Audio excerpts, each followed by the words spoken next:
phone. Yep, I haven't gotten a notification yet. that's okay.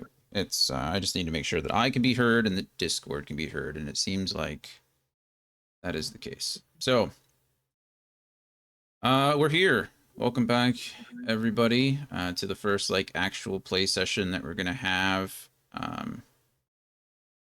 for this chapter. I know we took a break 2 weeks ago because the chapter ended, and then I know that last week we didn't play. We just did a lot of character development and make sure everybody's on the same page and good to go. So today will be a hopefully smooth time. Obviously, there's going to be some kinks that we need to work out as we all kind of readjust to the situation we're in, but hopefully that'll become pretty clear shortly. Yeah, so welcome back. We have done a lot, I think, over the last 2 years. We've come a pretty long way in this campaign. As you all know, you started out coming to Candlekeep with a question that needed answered. Each of your characters were drawn to Candlekeep one way or the other. You all had to present an object at the gates to gain entry, just like any other individual at Candlekeep. And traditionally speaking, the book, the literature, the map, the drawing, the art, whatever you or your character presented to the gates after it has been approved, typically only grants you entry to Candlekeep for 30 days. However, you all quickly proved yourselves in one way or another to be an asset to Candlekeep. And it just so happened that unfortunately, at the same time, there were rumors of a plague spreading across Faerun. And so you were originally requested on a temporary basis to assist Candlekeep in some issues to essentially test your capabilities. And so some of you, as well as some individuals that are no longer with the party, were sent to investigate or to inquire as to a missing scholar, a missing acolyte. And you were sent to an extra dimensional space, a mansion. And yeah, you discovered that this person had been trapped inside the Mordecaiden's mansion for several days. And unfortunately, in saving him, you were also captured and stuck inside the mansion. Regardless, some hilarity ensued, adventures were had. You made it back out, but unfortunately, when you did so, the scholar was dead, killed by his own demon, who had been placed in stasis at one point, but after leaving the realm, it came back to life and killed him. So your expert in plagues and extra-dimensional things was unfortunately deceased. However, you did prove yourselves worthy, and over the course of several months, you all proved yourselves capable and were given the title of Hand of the Keeper. More adventures ensued. Eventually, some of you proved yourself more worthy and were titled Lore Seekers after you passed the test inside of the book. You solved the mystery, solved the murder, Candlekeep murders, if you recall. I'm sure you all do. And some of you were designated as lore seekers. However, on your latest adventure, you were sent on what should have been, or what you all thought was going to be, a rather simple mission.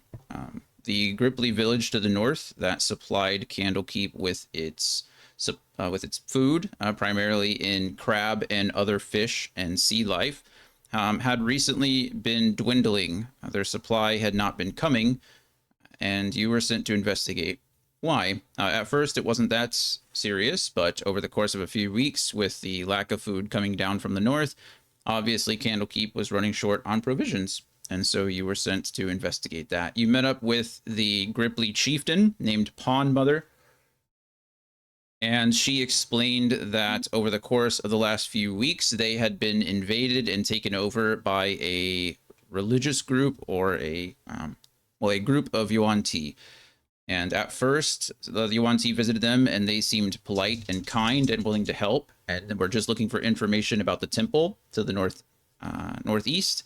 However, the second group of Yuan-Ti was the exact opposite, and they either killed or enslaved many of the Grippli who lived in the village and began conducting terrible rituals at the temple itself. So you made your way north of the trading post into the crab maze and allowed yourself to be captured temporarily in order to gather more information, but were able to break free of that and made your way to the temple where you discovered that, in fact, a ritual was being or was taking place. Earlier, your ally Adom was kidnapped by a group of Yuan-Ti while he was attempting to protect some Grippli children. And as you entered the temple and entered the ritual room, you discovered that Adom was being sacrificed on an altar directly in front of you. So combat ensued. You attempted to save the other two Yuan-Ti that were there for sacrifice. You did your best and fought your hardest against another Yuan-Ti anathema, a very large creature who was able to transform and take the shape of a very large constrictor snake. And when all seemed lost, you succeeded against the anathema. However, in the last throes of their life, one last Yuan-Ti rang an opening bell, and the sarcophagus at the back of the room opened completely, and the body of a lich came out of the sarcophagus. And unfortunately, due to the strength of the lich, even in its somewhat newborn state at the time, it was just too much for your party to handle. In an attempt to continue your rescue of Adom and get him off the altar and get everyone out, unfortunately, you sacrificed your lives in doing so. And the party was all either killed or knocked unconscious. The last remaining memories and thoughts that many of you had were the arrival of some of the Grippli warriors. It seemed like some of the Yuan-Ti and the other Gripplis banded together and decided to help you defend their temple. Obviously, they could overhear the fighting and the yelling and the cries that were coming from the temple after you had released them from the ancient village just outside. And that's what many of you remember last. The Gripplis came, the Lich said one word, enough, and streams of fire, cylinders, pillars of fire erupted from the earth all around you, killing several of the Grippli, dealing death blows to many of your party, and all of you fell into darkness. It has since been 2 weeks, between 2 and 3 weeks since that time. I will allow some of you to explain what's going on with you. These next few parts will be a combination of me explaining things narratively and you all taking your first steps and your first thoughts and your first adventures into this new world. However, at the moment, the only the best way to probably do this is I'm going to have everyone go ahead and roll a talking order. We'll be splitting this into a couple of groups. There are things that you'll uncover over time, and there are things that you'll need to discover as I mention them. So let's go ahead and get that started. Are there any questions, comments, concerns about anything that I just brought up or just discussed or just reviewed over the last few minutes? All pretty straightforward. I'm sure it's probably I pretty vivid in everybody's memories, but I wanted to ask, so we do we know what happened to Adam or not really? you all have right now. None of you know anything. Those who remain, those who lived that experience, will discover what happened in the last 2 weeks. Those who are new will have questions and have hopefully some answers. So it's going to be a little bit of both, but things will be described essentially in the order that you roll. Okay. So I don't know. Did everybody roll? Um, Yeah. almost. I couldn't see it. Sorry. No, no, no, no. I didn't see the rolls. They didn't pop up on my thing. Or if they did, I didn't see them. I was doing something else. Sorry. No, it's fine. Fine.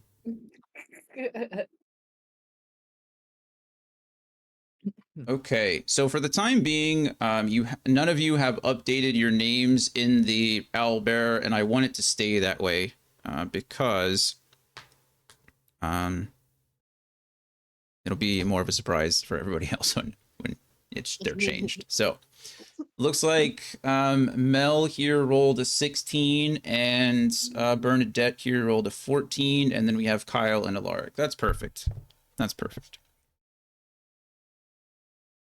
Emmy and Evie, unfortunately, the wounds that you suffered at the hands of the Lich were too much for the Pond Mother and the Gripply warriors to save you from.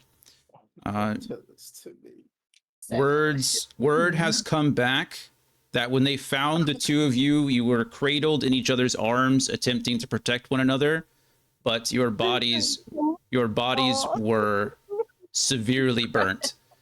There was no life to be found in either of you.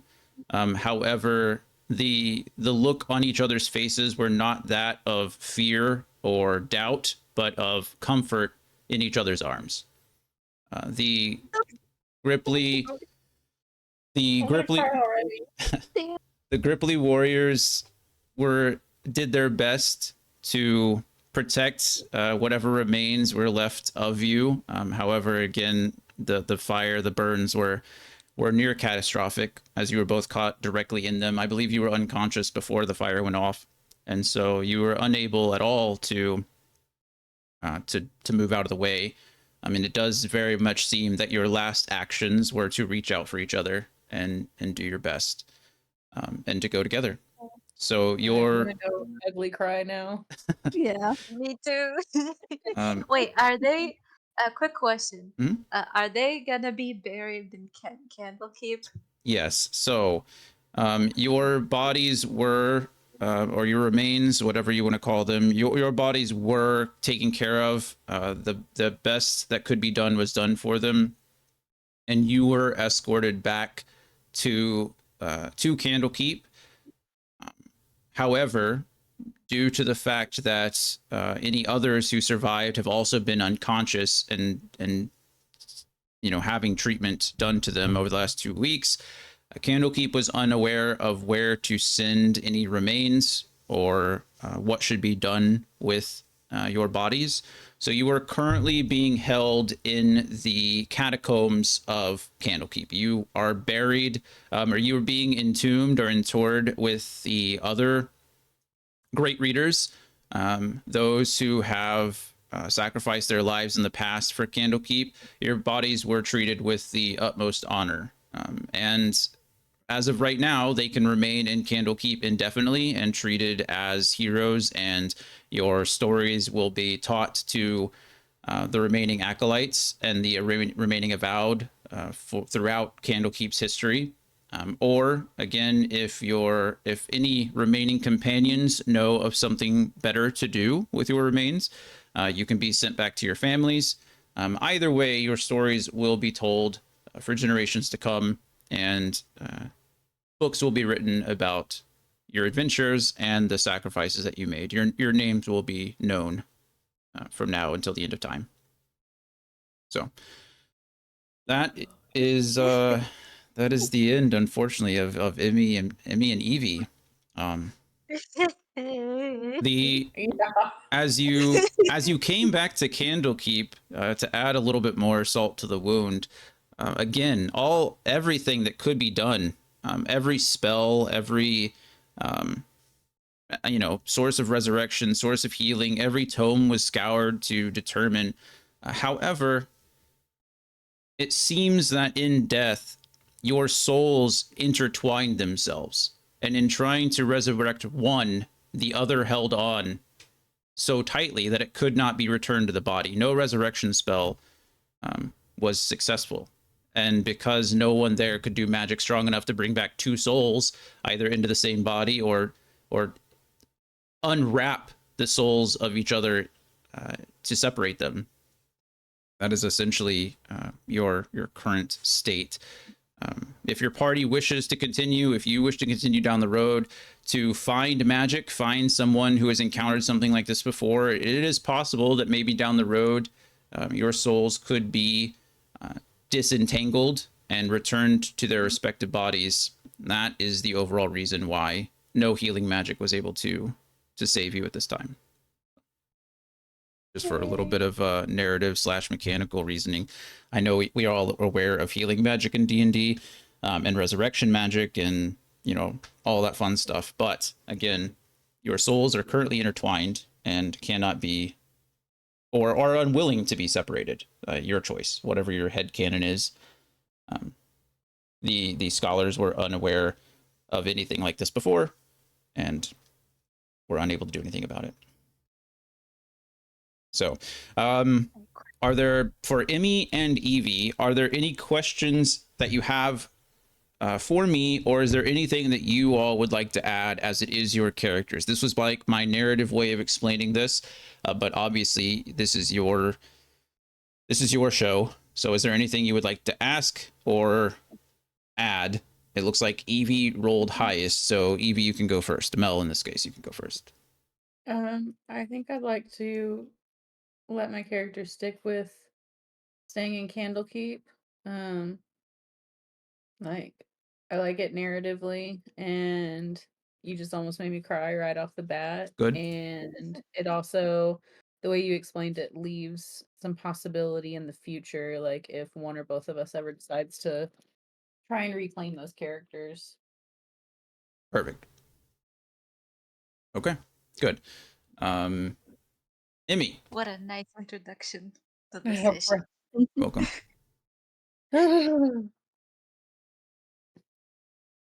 Oh, it's perfect. I almost cried too. Good. I got like teared up a bit. I know. Good. Damn. I love how Evie joins the party thinking about freaking hunting down a lark and turning him in, and then she finds like her little soulmate best friend. Oh my god. I love you, Tommy Mommy. Good. Perfect. So yeah, essentially your, you know, any final wishes we can all claim, or we can narratively say that as you join the keeper or the hands of the keeper or lore seekers in whatever manner you'd like, part of the contract that you all signed was also kind of like a last will situation. Your will be done regardless of whether it's found before or after death. So it seems like both of you are content with staying. Yeah. Narratively, I just want like a letter sent to my mother. Perfect. Yeah, that's not a problem at all. If you would, yeah, go ahead. Does that mean we can inherit Emmy's gold? No, Damn. no, Wow. it was also burned and melted. Yeah, Hell Oh, yeah. shit. Burnt and melted with her body. Shit. that's a bummer. Darn. Good. I just would like a letter and some compensation sent to my mother. Sure. Yeah. So essentially, your family or your mother will receive your 200 gold pieces a month for essentially indefinitely. So yeah, your pay will be sent there, and then whatever letter you want to write, it can say whatever you want. You don't have to give it to me. It can just be in your head and live with Evie forever. But certainly, a letter could be sent home. Thank you. Of course. Shit a brick when zombie Evie shows up 20 years later. True. True. Oh Okay. my god, that'd be cool. No, luckily or unluckily for me, you know, since Emmy and Evie's bodies are safely nestled in Candlekeep, I'm not going to resurrect them. That'd be too much. I'd have to break into, there'd be a whole heist situation. It just wouldn't make sense. 1 second. Sorry, I just scared Coda with coughing. Okay. So, that is the end, question mark, of Emmy and Evie. They will no longer, their characters will no longer be with us. Kyle and Alaric, on the other hand. Kyle, you were closest to the door. Actually, which of you rolled highest? Kyle and then Alaric, I think, right? I rolled 7. Kyle rolled, I rolled an 8. On 8. Cool, perfect. Kyle, I think you were the last one conscious. Unfortunately, you were still fighting as you saw your friends go down. You were just barely being drained of life. The last of your life was being drained from you as the sound of this thunder, as the sound of these footsteps come rushing into the temple from the outside. You vaguely remember the arrival of the Gripply and the other Yuan Ti. But the thing you will never forget is the sound of that voice as it shouted enough. It wasn't, I say shouted, it wasn't even a shout. In your head, it sounded louder than anything. But the truth be told, it was probably barely a whisper. But as all of your friends were dying around you, again, it sounded like the loudest thing that you could imagine at that time. It rang through your head just enough, and fire erupted around you.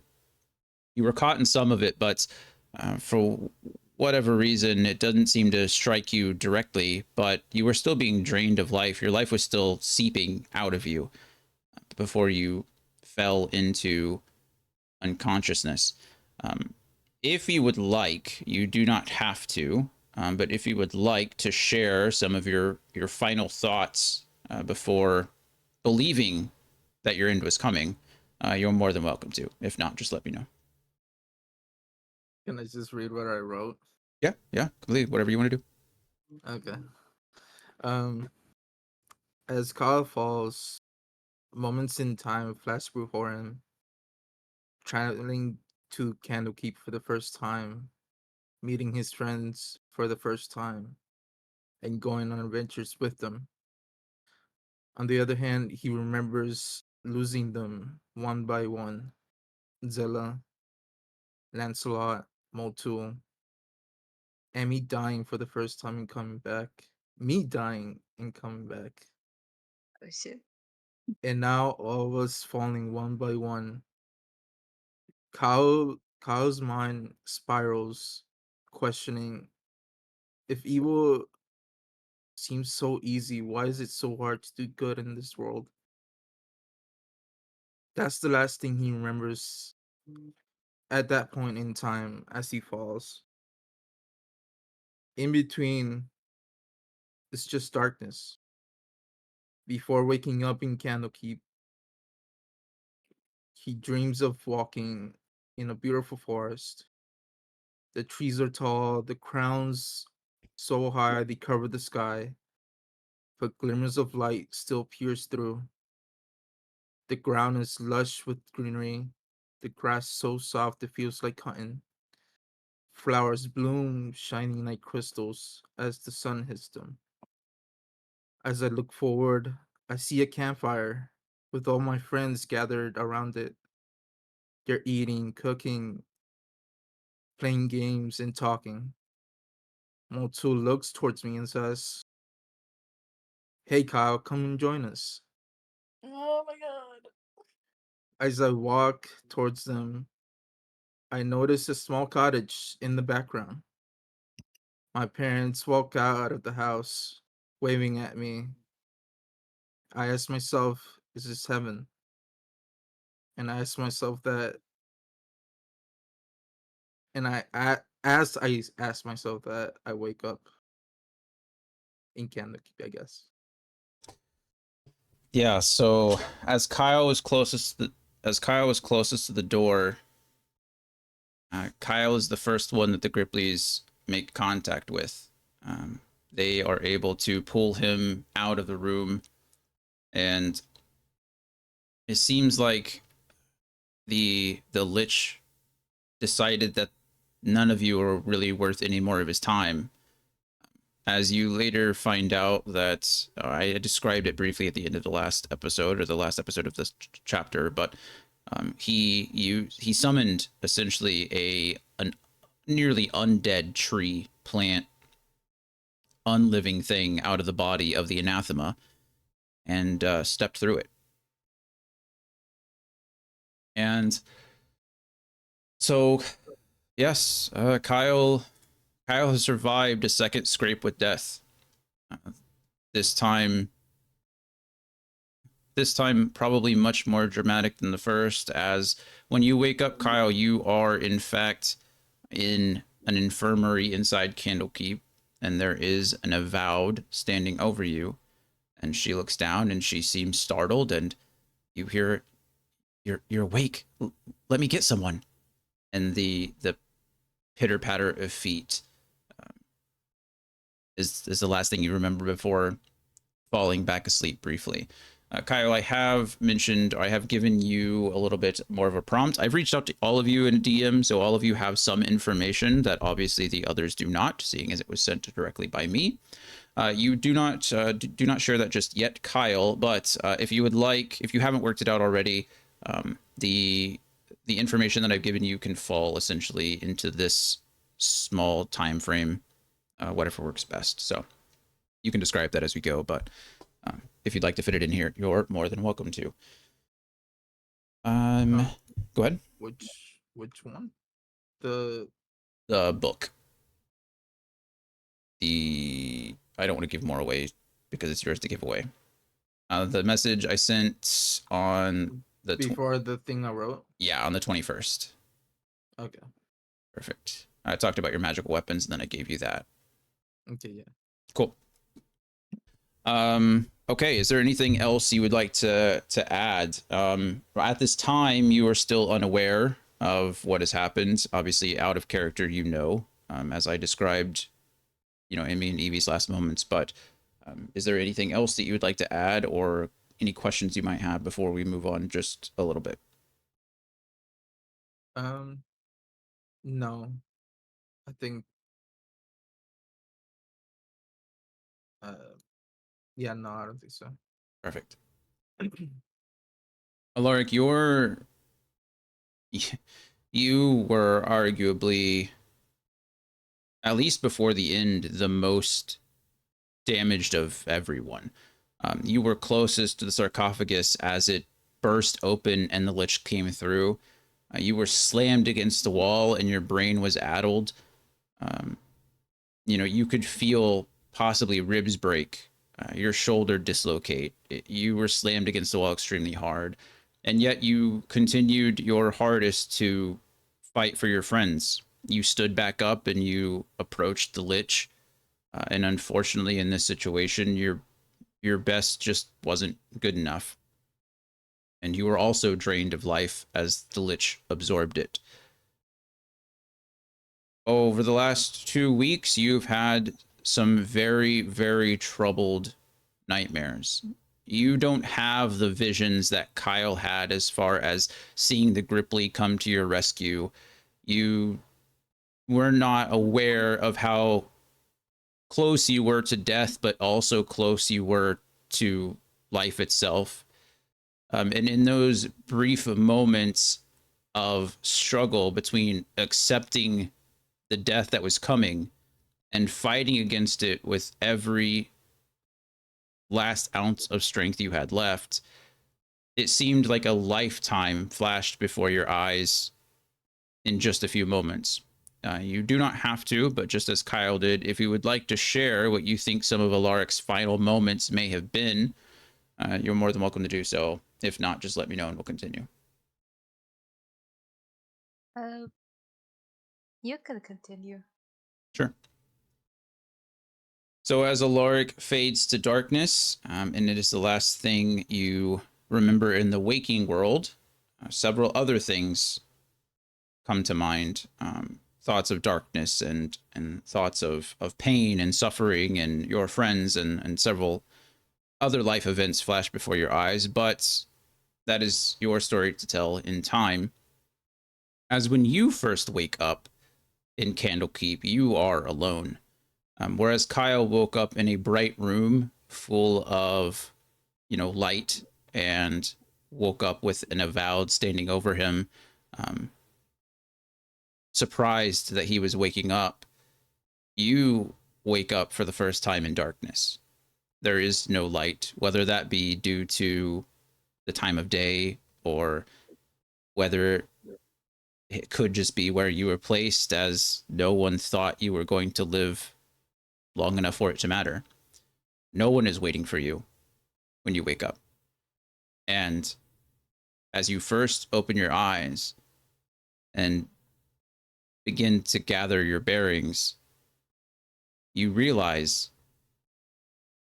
that it's impossible for you to move. You are, at the moment, seemingly paralyzed. Your limbs do not I, respond to your command. Your legs do not respond to your command. How is Alaric feeling right now? uh, he's uh, maybe he's at first he's feeling like his body feels like it's not his own at some point, but he's maybe trying his hardest to regain control of it. Maybe try to focus all his like energy that he has on at least moving like a hand or at least turn his head or just one limb at a time. But definitely he's panicking.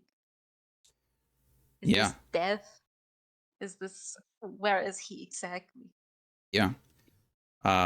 I think for Alaric, one of the scariest things is that you just feel numb. There's no pain, there's no discomfort, there's no anything. You feel nothing.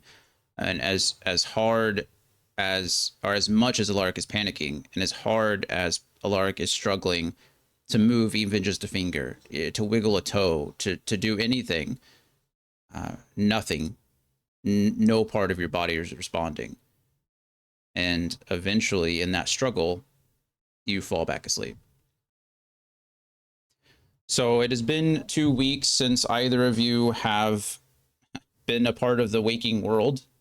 Kyle's was slightly more positive than Alaric's. Alaric falls back to sleep in struggle, hoping that the next time he wakes, some good will come of it. However, we have two new characters that need to be introduced. So if we look Good. on Roll20, we still have. I'm going to move some characters around so that or reveal some characters so that we know who we've talked to and who we've discussed. You're not in the meeting room at the moment. This is just again a way to let everybody get some visual and see everybody. So um, Kyle has been seen. Alaric has been seen, but we're gonna put the this icon up for now. Um, for our two new characters, I think it was Evie or Mel who rolled first. But you're essentially working as a team at this point. Word quickly got back to Candlekeep in regards to what happened there. After the Gripply village began to be liberated by the party known as the Torchlighters, word was sent back to the Pond Mother and to the trading post. And while the Pond Mother was gathering troops to attempt reclaiming the temple, you also had oh man, what was his name? Jader, something Janter. Do you remember?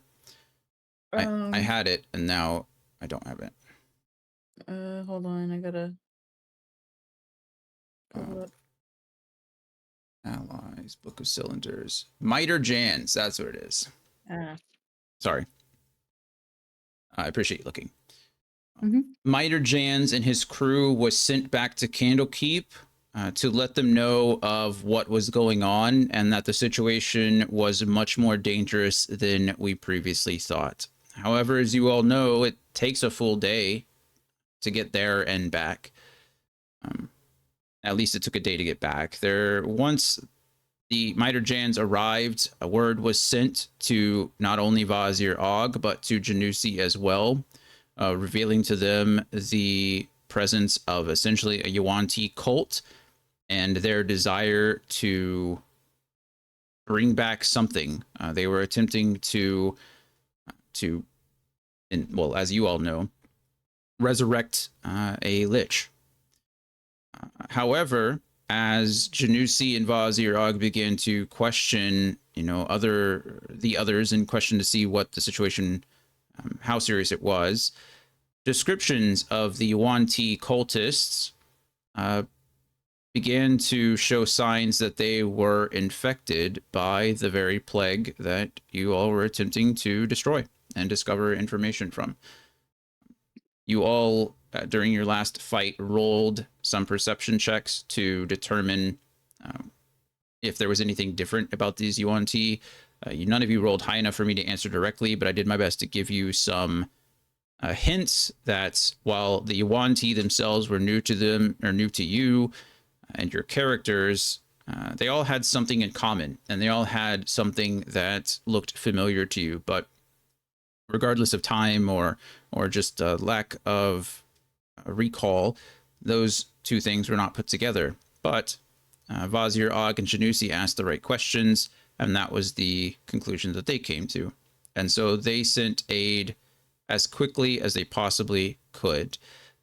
And part of that aid was Kiara and Cole. Kiara and Cole, from my understanding, and please correct anything that I mistake or say incorrectly, but you and Cole, or you both rather, Kiara and Cole, were another squad or another group of the Hands of the Keeper. Just as most individuals have two hands, the Torchlighters made up one hand of the Keeper, and the other group, you guys can come up with a name later if you like. Lord Holland. Yeah. What? No, based on the backstory that you guys are going to be, you might be called the Hoarders. Hoarders. I The, love hoarders. the Torchlighters, the Hoarders, on the other hand, were another group of individuals. Unfortunately, however, after several adventures, Cole and Kiara were actually betrayed by their group. The rest of the group decided that they wanted out and did not believe that continuing was for the best. Maybe they were worried about their family. Maybe they thought that the stakes were too high and that they weren't capable of doing it. But Kiara and Cole were betrayed by a treasure, by a relic that the hoarders were sent to collect. Potentially a relic that could have helped in the fight against the plague has been stolen by the other party members, and Kiara and Cole were left essentially for dead in the hoard of a dragon. And for those who don't know anything about D&D, being in the hoard of a dragon is not the safest place to be. However, I believe it was Kiara, correct, who was able to break free of the magical binding spell that was placed on her by her previous party. And her and Cole were able to escape as the dragon was essentially looking for them. The dragon woke up and could smell them, could sense their presence. And in that urgency, Kiara was able to break that spell. They returned to Candlekeep together, and have been at Candlekeep, yeah, for some time now. The hand, or rather Janusi, was unsure entirely what to do with the two of you, as you know, the rest of your party is now lost to the wind. A bounty has been placed on the rest of your party, as they are clearly no longer friends of Candlekeep. And they did abscond with a pretty valuable artifact that, again, could be very helpful with the plague that is spreading. However, regardless of the amount of time that you've been there, you guys can come up with that on your own. It's not irrelevant, but it's not a priority for me to figure out. It could be for you. You were summoned. Janusi did summon you and sent you to rescue what was left of the Torchlighters. And you arrived After the rescue of the Torchlighters, you arrived as the Gripply and Pond Mother were seeing to the injuries of both Alaric and of Kyle. You arrived to witness the truth of the statement in that Emmy and Evie were died wrapped in each other's arms, shielding each other from what damage they could. And you remained for a day or so in the Gripply village to ensure that both Kyle and Alaric and the remains of Emmy and Evie were stable enough to move. Miter Jans did, in fact, continue on the journey. You all were sent by magical means, whether it be a circle of teleportation or just a teleport spell of some kind. You were sent by Janusi almost directly to the village. Technically, you were sent to the trading post and then had to make your way up to the Gripply village. However, Miter Jans has arrived outside the village, or had arrived a few days later, and you were able to escort the bodies back. There were a few Yuan-Ti cultists left remaining that the Gripply required your assistance with, which I assume you would be willing to help them do. And you were also there to gather some reconnaissance as far as, you know, what the situation in the temple was and anything there. If the remaining Torchlighters could not be brought back, then information at least must be gleaned from the situation that we're in. So that has been the last, or that was 2 weeks ago. You have gotten word that at least one of the other Torchlighters has woken up, Kyle in this case. No word has reached your ears in regards to Alaric, so both of you, the last thing that you know is that at least one of them is awake and conscious. And you will essentially, there's been 2 weeks up until this point, and there will be a week now from now until we get started that you'll have to essentially explain. So, I think it was Evie that rolled, or I'm sorry, it was Mel that rolled highest. So, Kiara, you can feel free to explain what you've been doing essentially, and if you'd like, if you've given this thought, you can explain what you've been doing in the last 3 weeks, or ask essentially about, not ask, but how did Kiara feel upon arriving at the? Let me back up even further. Firstly, Okay. how is Kiara feeling about essentially being abandoned by her previous party? Let me write this out, because I'm gonna have Emmy essentially respond to the same things. So You let's just tell go. me when you're ready for me to answer. Yeah. I'll write out each question and then I'm gonna put it in the Discord. Okay. How is your character feeling about being abandoned by their previous party? So you can start thinking about that answer. Mm-hmm. Let's see. Also, I think I'm gonna send you the new token. I already have a token. Don't worry about it.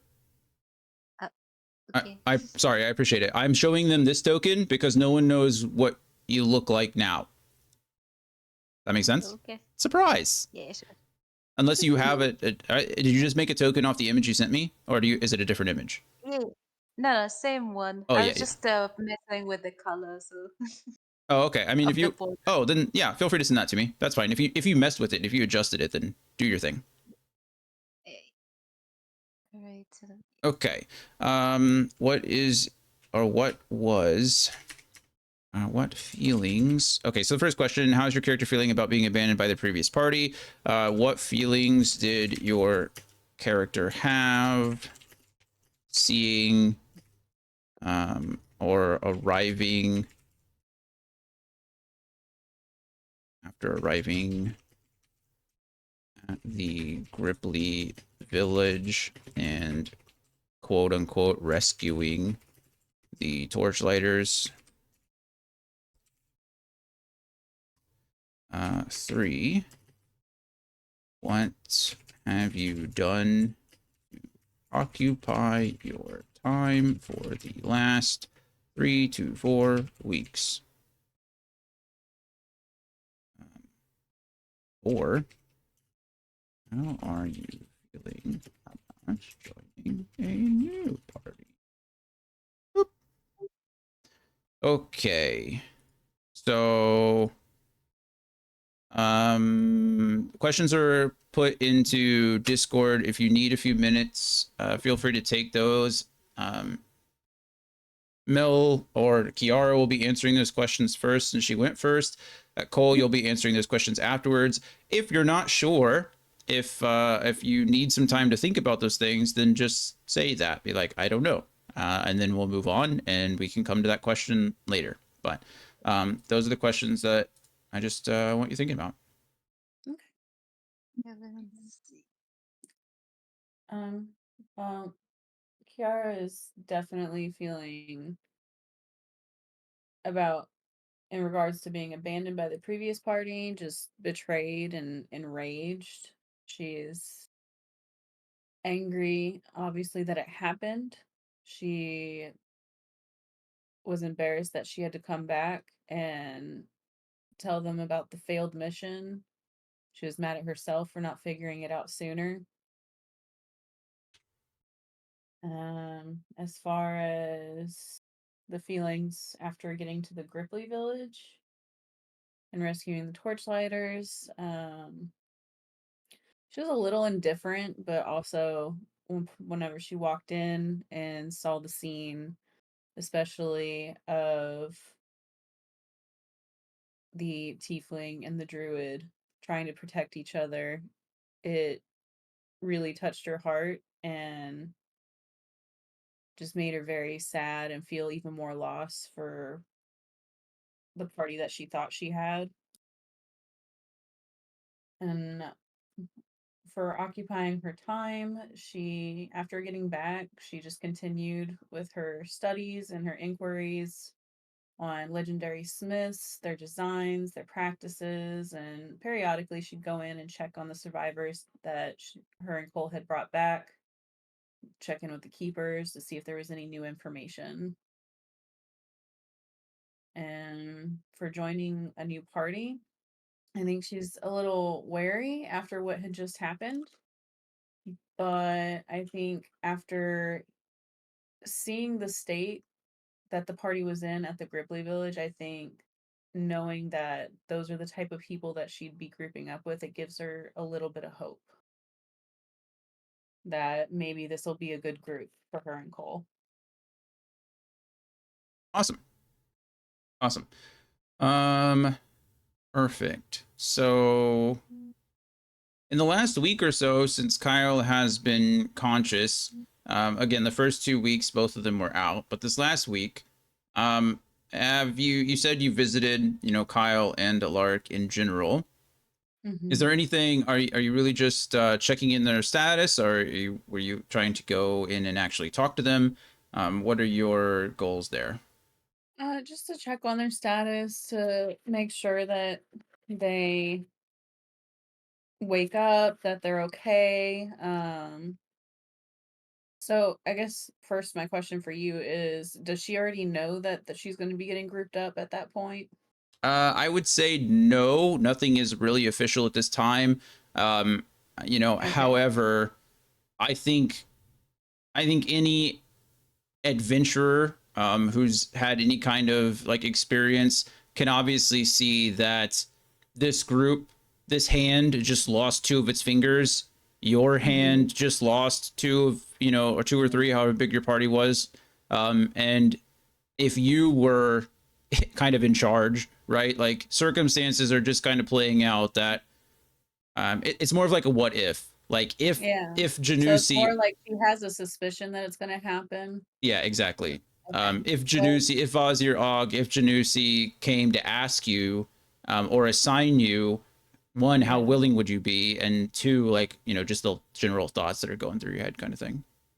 Yeah. I think she'd be willing. Like I said, after seeing the party and like what they went through to try and push through the mission and save each other, like I think she finds them honorable even without knowing them too well, and worthy of going to battle with.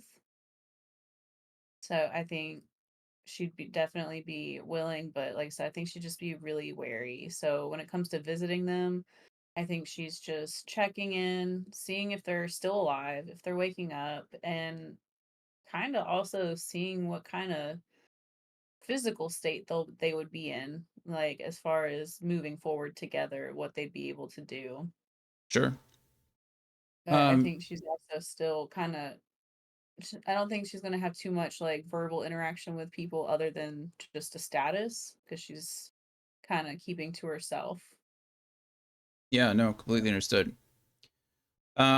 So Kyle, since you've been somewhat conscious, so Kyle, I'll let you. You're gonna have a bit of a you have a week, but essentially, as you wake up, you do fall back asleep a couple times. You're still recovering, but you're not in this comatose like state.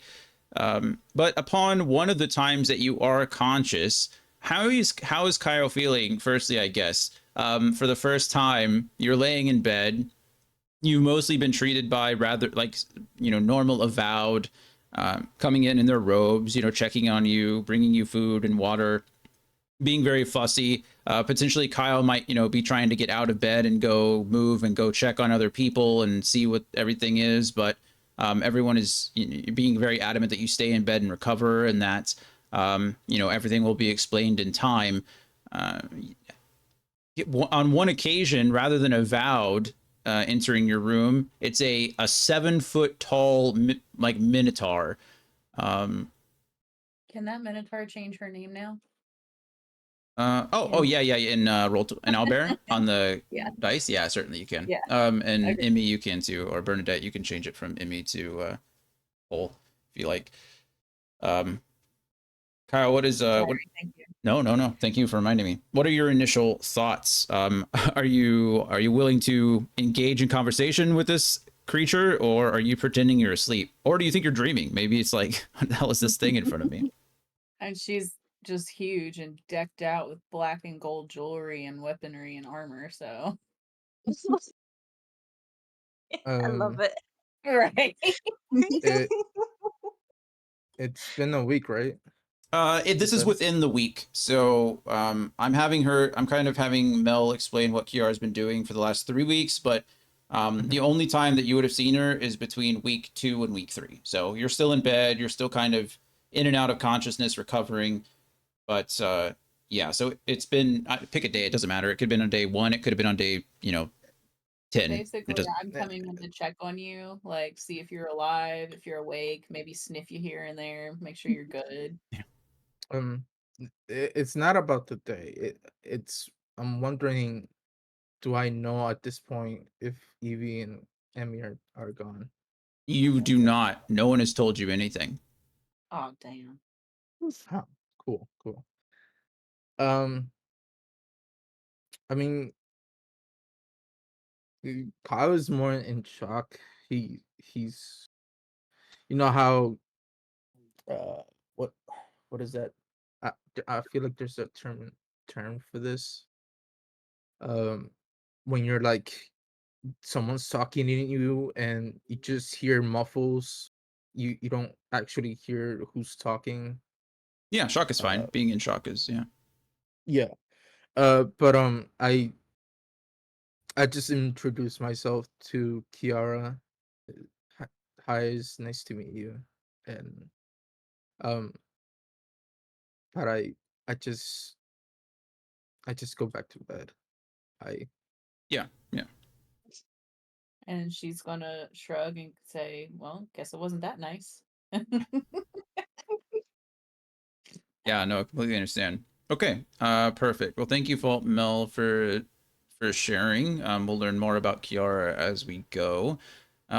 Cole, this is your time to shine. You have the same kind of questions. They're in Discord if you haven't looked at them, but what are Cole's thoughts?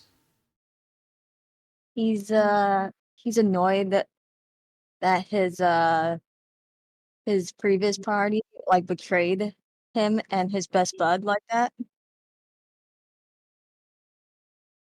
Yeah. He's embarrassed that they had to go back and explain that they basically like failed to retrieve the relic. And when they had to go to the Gripply village, to save the torchlighters, he was pretty terrified to see like an actual lich there and bodies all around. But like he steeled himself and he's like, okay, I gotta do this. No, and he feels bad that they got like wrecked so bad. Wrecked. Wrecked is a Wrecked. small I would word. say wrecked is a that's a word. Probably pretty apt, but Yeah. Yeah. He didn't say enough. He said, "Get wrecked," get and then left. wrecked, noob. Yeah. Oh my god. He, he also felt so so sad about the tiefling and the druid just, like clutching each other in death. And he kind of wants to compose a song in honor of them after all this is done. Yeah. And yeah, If you legit come up with a song, you will make me cry. I, I'm not the honestly, I'm not a great songwriter, I will admit. That's not really my department, but I'll try. Sing Lady Gaga shit. Oh my god. Lady Gaga. Just a sad rendition of Poker Face. Yes. Yeah. Oh my god. Pop, pop, pop, poker. Please, pop, Oh my god. Perfect. So, what have you been doing over the last few weeks? What is your what do you think Cole has been up to? Just reminiscing on what happened, maybe writing that song, or He's like jumping around everywhere. He's composing the song, he's annoying his best friend, Kiara. He's checking up on the injured, poking Alaric to make sure he's like breathing. still breathing He does not that. He's like He did. pokes his. I think he's still alive. in your expert opinion? Yeah. My ex. You gotta sing Yeah. a wake up song. Ew. Yeah, he's like he press he rings his lute like with a large there. Just a little good morning to you. Yeah, Good morning to just you. in case he wakes up. Yes. I feel bad. Stranger. He's like, "Good morning, sunshine." Yes. Well, it's funny you say that because you are the only one in the room when Alaric does finally wake up. Holds up his lute like zombie. It is But he doesn't on do it.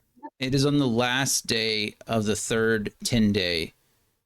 And Alaric, you you only remember being awake once before, and it was the fear again flowing through you as you realized you couldn't move, as you struggled to do everything before you fell back into apparently what was another 10-day long sleep. In which case, again, you have your own direction, you have your own details that I've given you in private, and you can decide to share those at a later date whenever you so choose. However, on the last day of the third 10 day, you become aware of this lilting melody. For some reason, it's you in your head. You're like, it's not my birthday, it's Brian's birthday. But anyway, you realize it's not the birthday song; it's a good morning song. And as you open your eyes, you feel again. The first thing you notice is pain, and it's the greatest feeling you ever felt. As again, the last time you woke up, you felt absolutely nothing, just numbness. And you immediately sit up straight in bed. You do feel a little weak, a little sore, a little rusty. You do notice that it seems is Alaric right-handed or left-handed? Right-handed. Okay, your right arm seems to be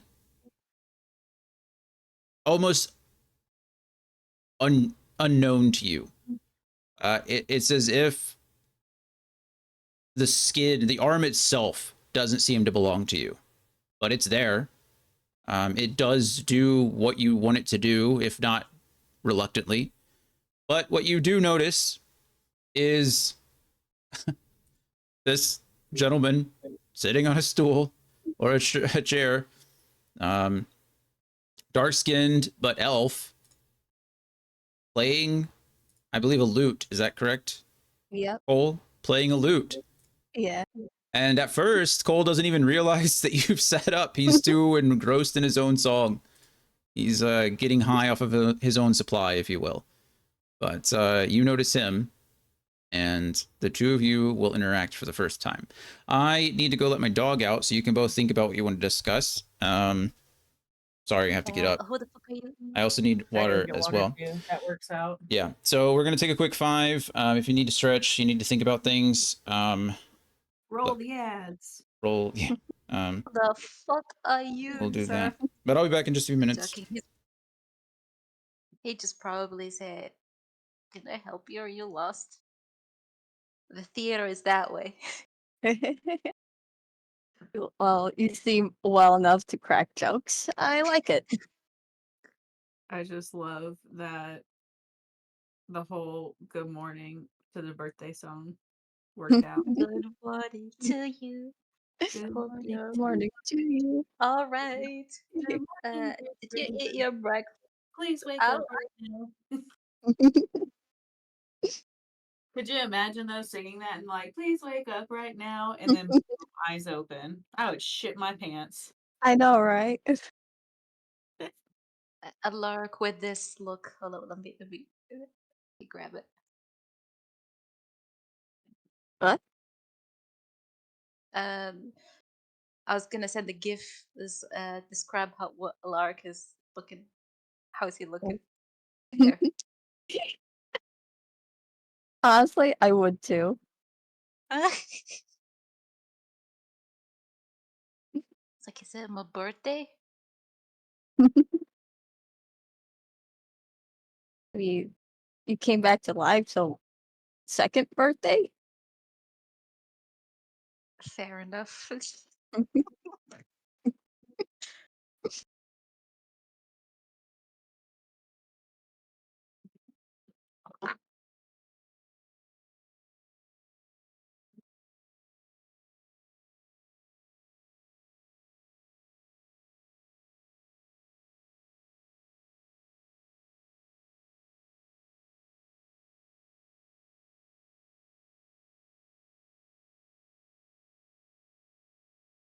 That too.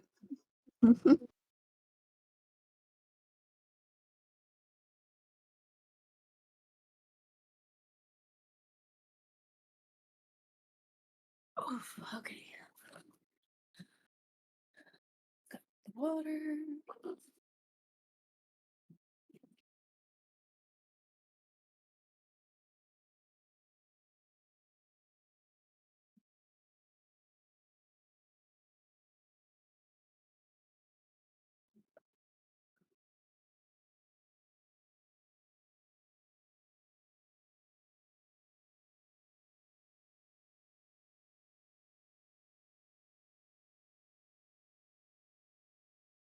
I love your characters. Uh, icons for both of you. Oh, thank you. Thank you. I'm just zoomed in just to see. Right.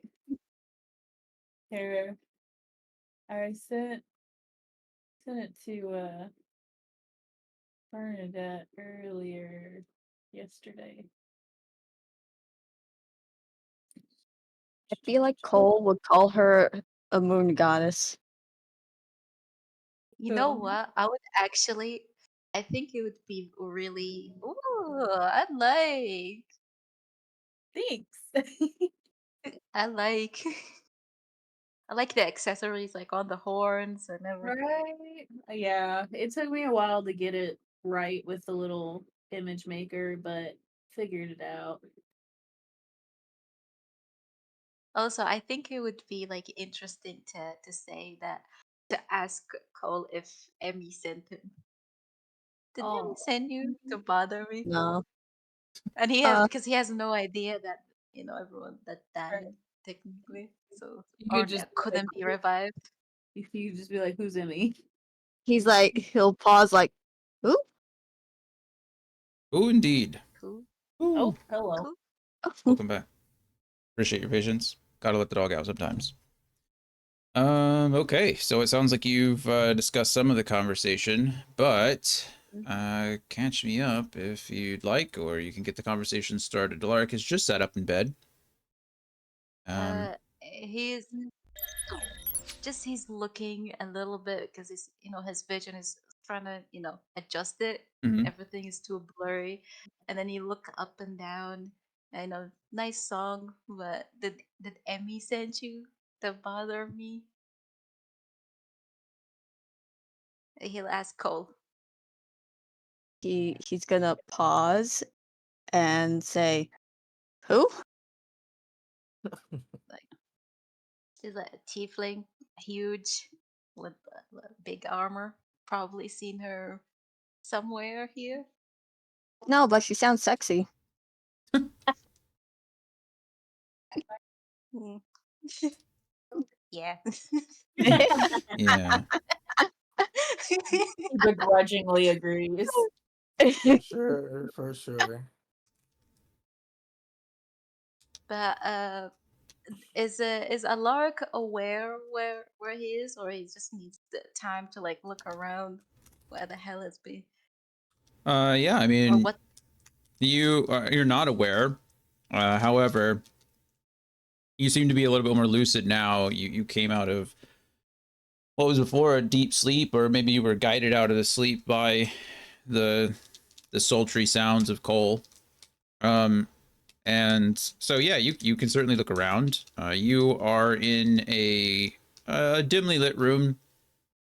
What time of the day it is doesn't really matter in this case, but it is. Some candles are lit. It seems like a window is open. Some light is being let in.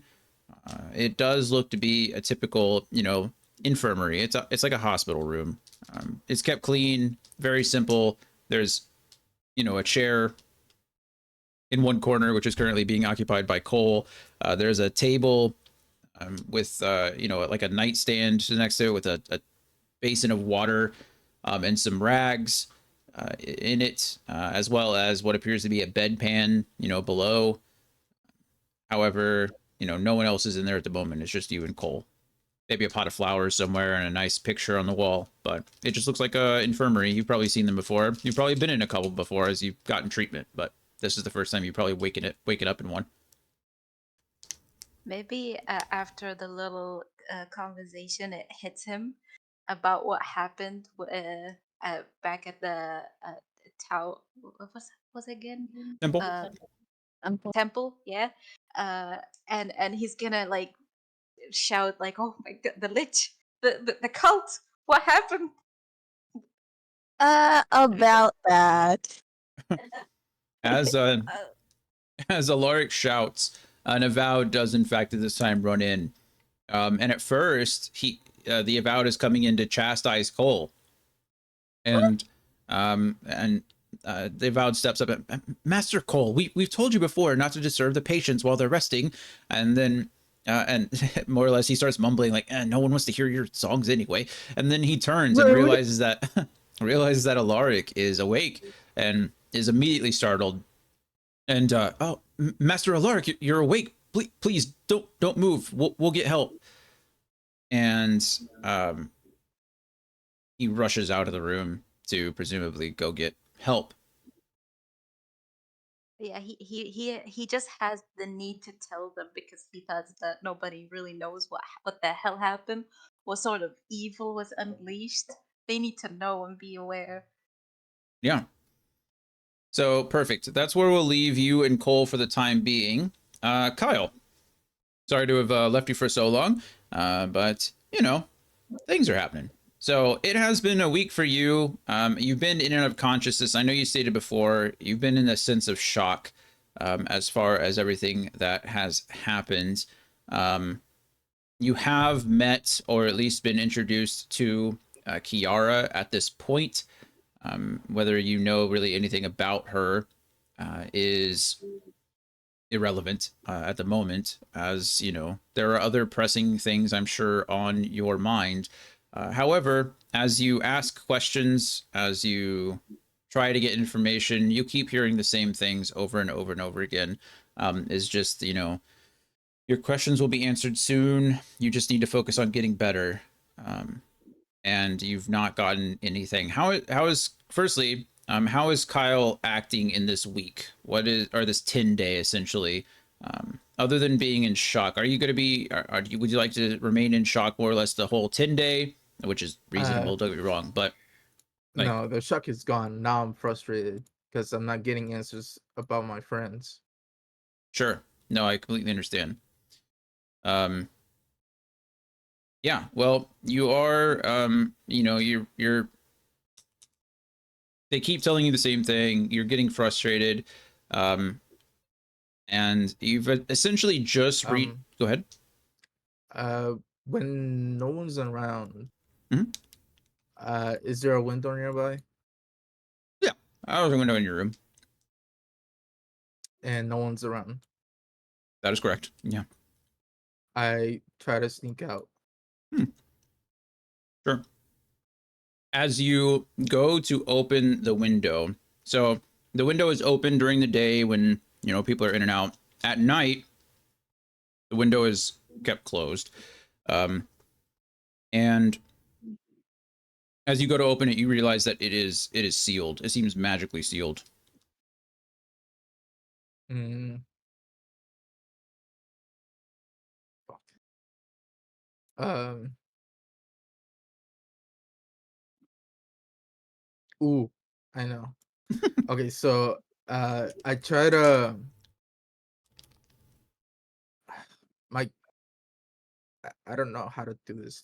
I try to, you know how I try to climb. You see my pointer. Mm-hmm. Yeah.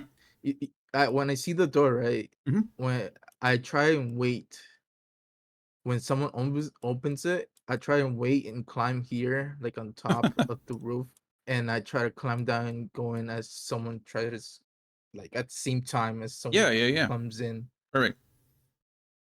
So becoming stir crazy, not getting any answers. Kyle is clearly getting frustrated and trying everything. You know, one night towards the end, he tries the window.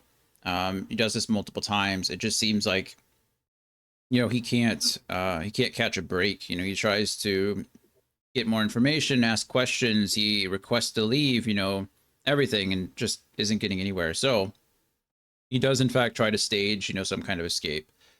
Um, However, as this time, as you wake up early before the dawn, before the first avowed usually shows up, and almost like clockwork, the door opens for your first check-in, and it's not an avowed that is standing there this time.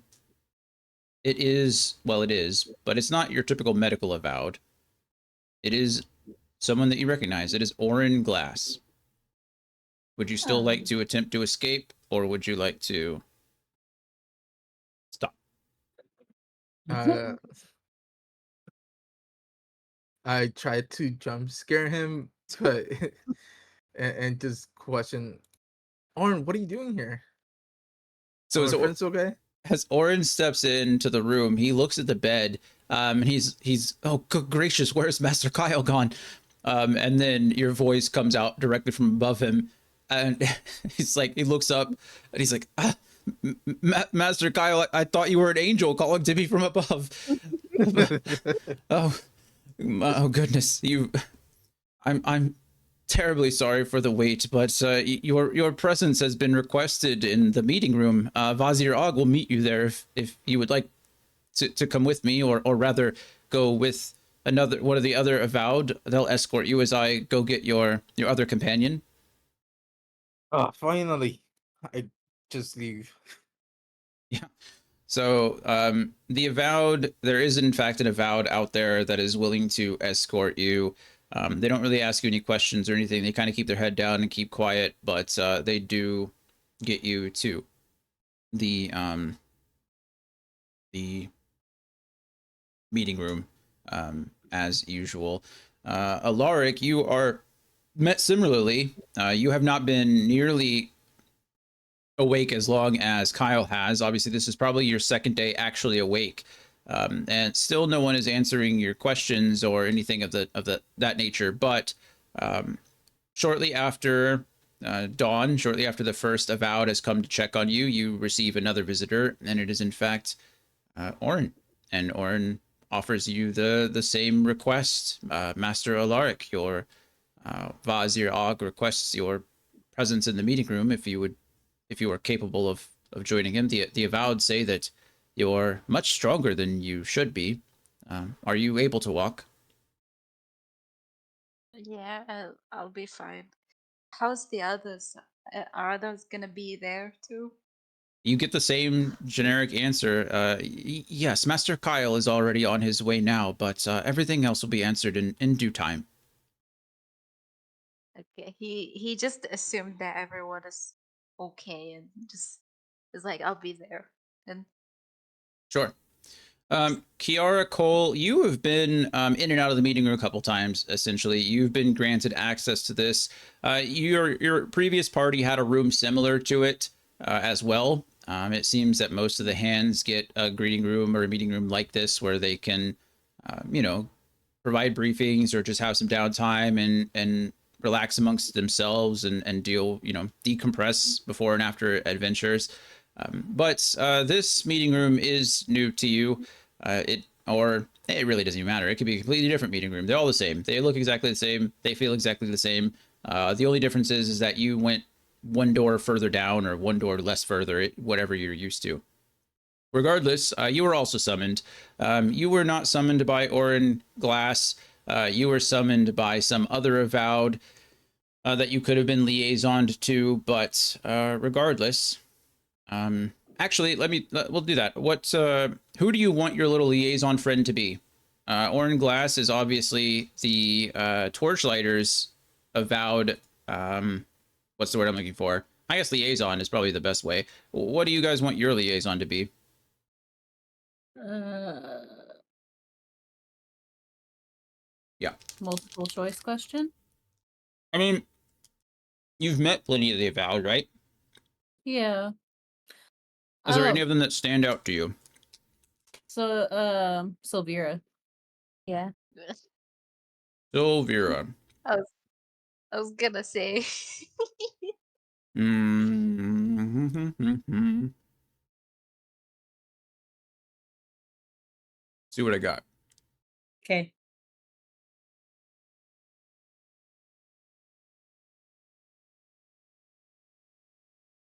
Oh, Sylvira, the reader. Sylvira, no.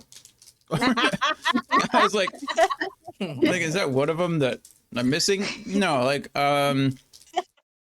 you've got He's like, Nax. no. And I was like, so the reader, Sylvira? No.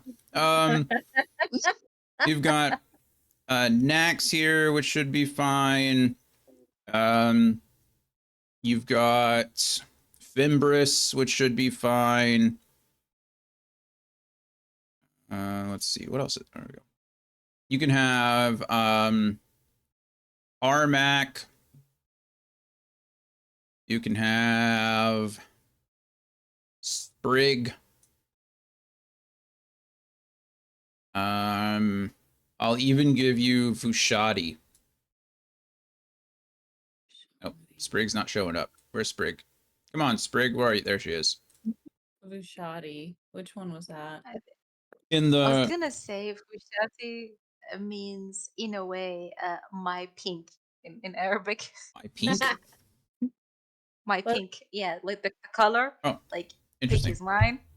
The pink is mine.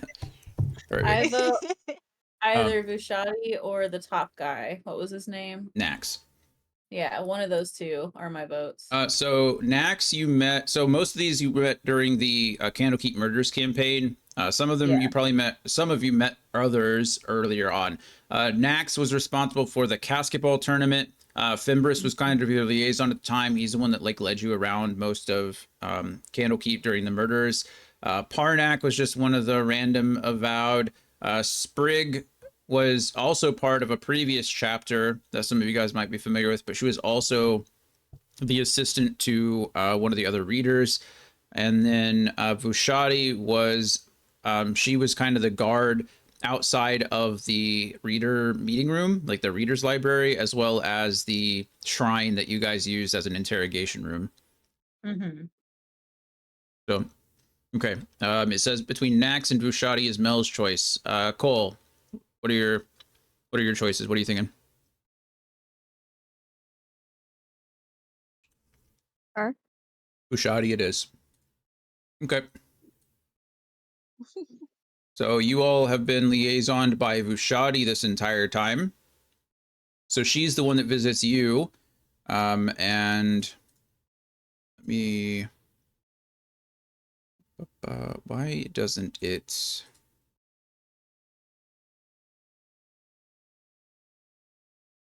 Oh, there we go. Vushati, my pink. I think. I will never forget her name now. Okay, save, update. Her name should be present to you now. Perfect, it is. So, Vushati and Orin essentially escort the four of you to your rooms, or to your meeting room. Kyle and Alaric. Kyle, you have seen Kiara. Um, Alaric probably has not. However, Alaric has seen Cole, and Kyle probably has not. So each of you kind of get an idea. You obviously recognize each other. Well, I should say you kind of recognize Alaric, because Alaric looks a little bit different. Okay, so Alaric, I want to show you. This is the token that I made for you, and this is the token that you made. Spot the difference. They're like the same damn thing. Anyway, we'll go with yours. So, because that's only fair. And then, That's cool. yeah. Kyle, you certainly notice that something is very different about Alaric. However, Warlord. oh yeah, sorry, Warlord too. spoilers. Give me a second, I'll fix it. No. Oh, good. They were It gonna know doesn't matter. anyways. It's fine. It's I fine. just like the name. It's fucking hilarious. It's like like Wario, like Mario and Wario. Yes, exactly. There you go. It was Alaric and Warlaric. Anyway, so Alaric now looks like that. Kyle, you clearly notice some differences in your friends. It's not this extreme, right? We can say that this token represents Alaric when he's going like into battle now at this juncture. Some things change, but Kyle, you probably notice, a darkness around Alaric's eyes. Clearly, his right arm seems to kind of have a mind of its own. At certain times, there's a lot of twitching, and things like that. Alaric, you would notice that as well, most likely. Well, I would hope so. If your arm was just like randomly twitching, you should probably know that. At first, he already Oh. knows that if his body feels weird, but definitely the arm having a mind of its own in a way is kind of. Kiara's Like, well, it's my life now. watching. Kiara's just watching this stranger sit there and not paying attention to the arm like randomly fucking moving. Just, I was like to Kiara, he's so hot, right? yeah. I mean, it could be random things, right? Like sometimes, maybe occasionally your fingers will twitch, or you'll start like almost like signing, like you guys know Naruto, like Gang when they're signs? no, like Oh my Naruto when they're God. doing the jujitsu, like the Yes, the ninja signs. Alaric's hand Oh. sometimes occasionally does some yeah, like throwing up gang See, signs and I'm stuff just like. imagining the whole, "Why are you hitting yourself? Why are You're you sitting hitting down. No. yourself?" But Like, wake yeah, up. Alaric, you don't And always. Go ahead. and here I thought I had trauma. Yeah. No. Um. Yeah. So Alaric's hand is just occasionally doing things, and sometimes Alaric, you're not even aware of it. Right? It's one of those things that just happens subconsciously, unconsciously to you, and every once in a while you guys are noticing it. It doesn't happen all the time, right? But it's most of the time probably when Alaric is spacing out, like when he's not fully focused, um, when he's kind of just letting his mind wander, his hand wanders as well. So that's what we're dealing with at the Not moment. me. Not me imagining a lark space out and the hand suddenly starts waving at Yeah, Peach. just Like, hello, starts hello. flipping people off for no reason. Um, His hand has Tourette's. yeah, kind of. It is like localized Tourette's almost in a way. Anyway, Oh so my Kyle, god. you were escorted here by your avowed, escort. Kiara Cole, you were escorted by Vushadi. Alaric, you were escorted by Orin himself. And so they take their places. Orin sits on his side of the table. Vushadi decides to take the other, as Orin is much her superior, much her elder, and kind of defers to him. But it is only a few minutes, or rather, there's a few minutes of, I don't know, awkward silence, or just awkwardness. This is the first time you've all been in the same room together. So let us go ahead and get some interactions going. Orin and Hushadi don't seem to be paying you any attention. They're kind of having a conversation to themselves, or wrapped up in a book. Orin is doing his typical nodding off to sleep, as he does as an old dwarf. But yeah, I think the talking order would have been Kiara, Cole, Kyle, Alaric, right? Yeah. I think is the talking order. So Kiara, you are here for the first time. Brief interactions with Kyle. Clearly, you know Cole, but this other dark, mysterious man in front of you is a stranger. Feel free to interact however you like. Okay. She's going to nod at Kyle and kind of grunt and just say hello again. And Hello. then she's gonna look towards Alaric and kind of side eye him, like, "Who's your twitchy friend over here?" Oh, what- Kyle looks confused at our Lark. Why is he? I just kick him on the knee. Why are you twitching? What is up with your hand, man?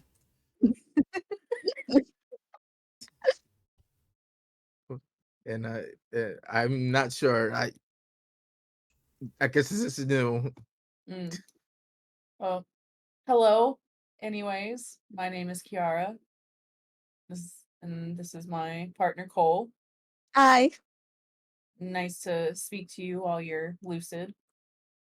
Like life Nice partner, to meet you. or like No, no, We're best friends. yeah.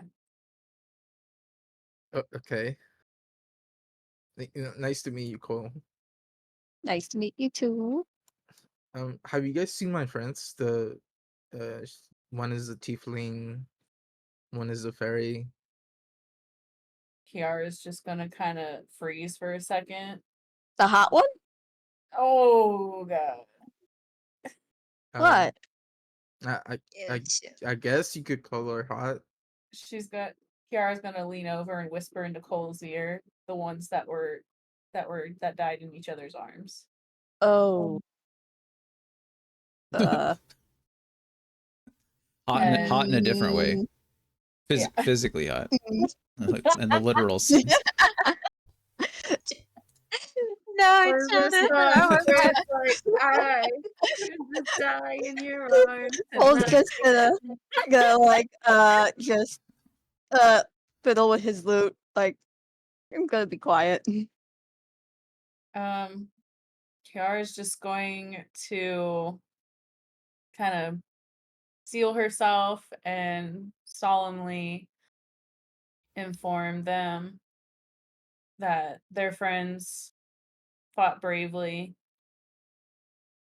but in the end, they they didn't make it, and she's going to describe what they came upon whenever they entered the temple and the state of Emmy and Evie. So I want to be clear, just for you guys, before you go into too many details. Kiara and Cole, you arrived a couple of days after their deaths. Oh. So Well. Miter Jans had to come back on the ship to essentially deliver the message to Candlekeep, which would have taken a day via ship. And then after that day, and message or word was sent to Janusi and Vazir Og. You two were summoned, and you were sent with essentially a rescue party to the trading post at first.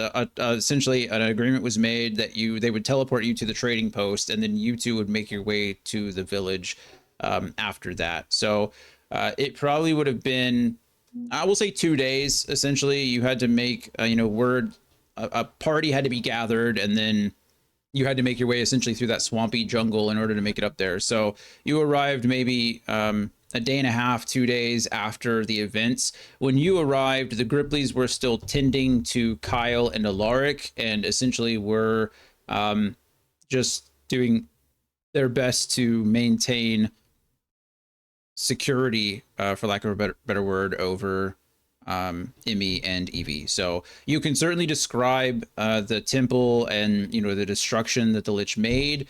You can discover, or you can certainly explain, what the Grippleys, to the best of your knowledge, what you discussed with Grippleys, if you want to do that.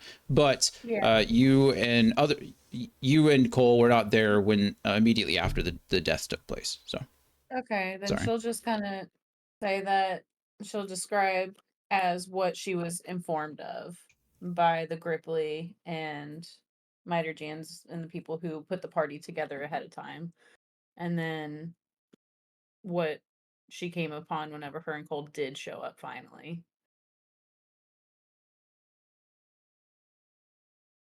Perfect. Okay. Uh, So they're dead. They are nobly and peacefully resting beneath Candlekeep. so So, Orin yes. Orin kind of clears his throat and kind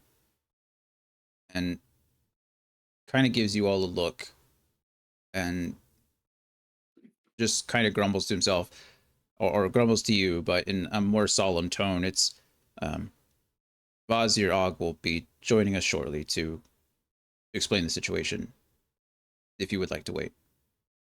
Oh, whoops. And, Yeah, and Cole nudges Kiara. she's gonna look like what? Should Yes. Yeah. have left it to the professionals. So as probably expected, Kyle and Alaric seem most interested in their friends. Cole, Kyle, Alaric, is there anything that you would like to know immediately outside of the fate of Emmy and Evie before Vazirog comes in? Um, I was just gonna ask about the cult. What happened to them? Did they find any when they arrived for the yeah, rescue? I was gonna ask the same thing, but also about the lich. What happened to the lich? And the tree that was in the middle of the temple, I think, was it? Yep. Yeah. Kiara's just gonna look confused about the tree Oh, you comment. definitely saw the tree. Oh, I did? Oh yeah, Okay. you and Cole, when you investigated the temple the second time. I didn't know if the tree like showed up and then was gone, or if it was something that showed up and stayed. No, it's certainly there. Okay, then she's just going to kind of shrug and say maybe it's best if we wait, Okay. considering she already got a nudge to the ribs from Cole. She's not Perfect. looking to get any more sharp pointies just yet.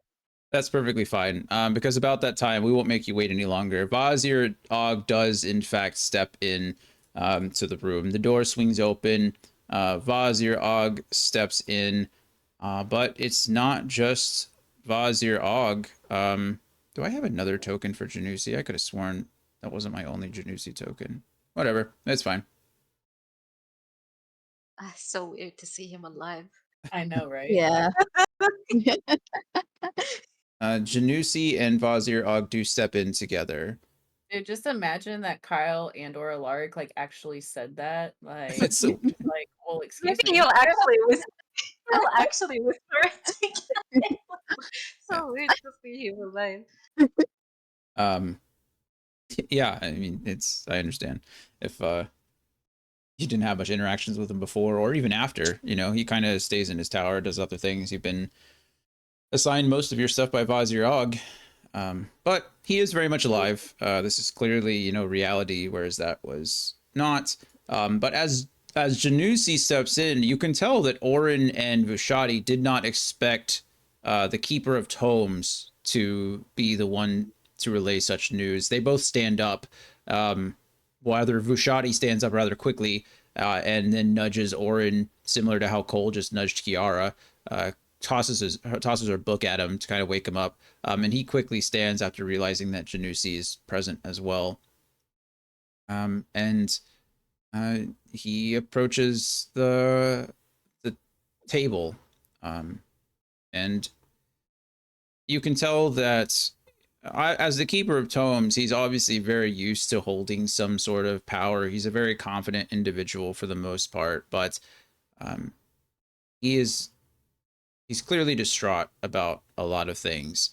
And he looks over at Kyle and Alaric, and he looks over at Kiara and Cole, and friends, has been a long 3 weeks. And Alaric, this might be the first time you recognize that you've been unconscious for 3 weeks. All of this happened a considerable time ago. Kyle, you've probably got an idea at this point, like how long it's been. You were unconscious for 2 weeks, but you have had a week. And while the Avowed didn't seem willing to answer questions of your friends in particular and their status, they were, willing to tell you like the date and things like that, to give you things to occupy your mind, little things here and there. So, but it has been 3 weeks, and the Janusi looks at all of you, and I'm sure you all have plenty of questions that need answering, and I'm here to do the best that I can. So, listen. He's talking, my swarm start to like my swarm of shadowy bats starts showing up like around me, like it to show my frustration of why are they not telling us what is going on. And yeah, that's it. Oh God. Yeah, so that's perfectly fine. Janusi and Vazir Og recognize the situation. Vazir Og steps a little closer to Janusi, and kind of, gives you a look. It's not aggressive. It's more defensive. It's just more appraising, trying to verify whether you're going to, act or not, or what your intentions, if that was intentional or unintentional kind of thing. But Vazir Og goes into a bit of detail and explains what he knows based on the information that he's gathered from the Gripply who were there at the night that everything occurred, that Kiara and Cole, witnessed when they reinvestigated the temple, and then came to bring you all back to Candlekeep. But, however, he is not aware of really anything that happened prior to that. He knows that he knows that the Torchlighters did in fact rescue some of the Gripply. There were some fights. You did kill some of the Yuan-Ti cultists. You freed some of the prisoners and some of the workers outside of the temple, but he does not know what happened inside the temple either. So there is kind of an exchange of information. Um, I'm sure the first thing that Kyle and Alaric both want to know is what happened to Evie and Emmy and why they are not here. And Janusi does explain that um, that they did pass. So they did not make it out of the fight. I've already explained that at the beginning of the story, so I don't feel the need to make anyone cry again and go into more detail. But everything that I relayed earlier still applies now. Um, that being said, the the Gripply did their best to describe what they saw in the temple, but they don't know. They're not experienced. They would not know what a lich is. Um, so in the exchange, Kyle Alaric, is there anything that you would like to share with Janusi in regards to what happened just before the Gripply showed up? You don't have to go into detail if you just want to say you briefly describe what you got. Um, Well, would we know if he was a lich or not? Probably I don't not. know if. Yeah, I don't Um, think so. So I but wouldn't know what a lich is. Maybe a lark will try to describe some of the spells, or not spells, more like what he did, like that kind of magic that he tried like casted, Yeah, and his maybe they may capabilities. have an idea. yeah. Um, So Janusi goes on, accepts the information. You describe to him, the essentially, he pointed his finger at you and he was it felt like he was absorbing the life out of you. The Gripply, and you can describe and explain that towards the end of the fight, pillars of fire erupted from the earth, as if coming out of nowhere. He used one other spell, I think. Do you guys recall what it was? Anybody? No, you were very discreet with his stuff. Yeah. Um, All I re- all I remember was I was poisoned. yeah, you were like Oh, poisoning us a that's lot, the and poisoning is good. So that's probably what I used. I know I used it a lot. So yeah. So you explain the poison, and then the the tree, and Kiara and Cole and the other Gripply, go into detail in regards to the tree. We call it a tree for lack of a better word. It was essentially created out of the corpse um, of the Yuan-Ti anathema. It grew roots. It sprouted roots that dug and burrowed and buried itself in the ruins of the temple.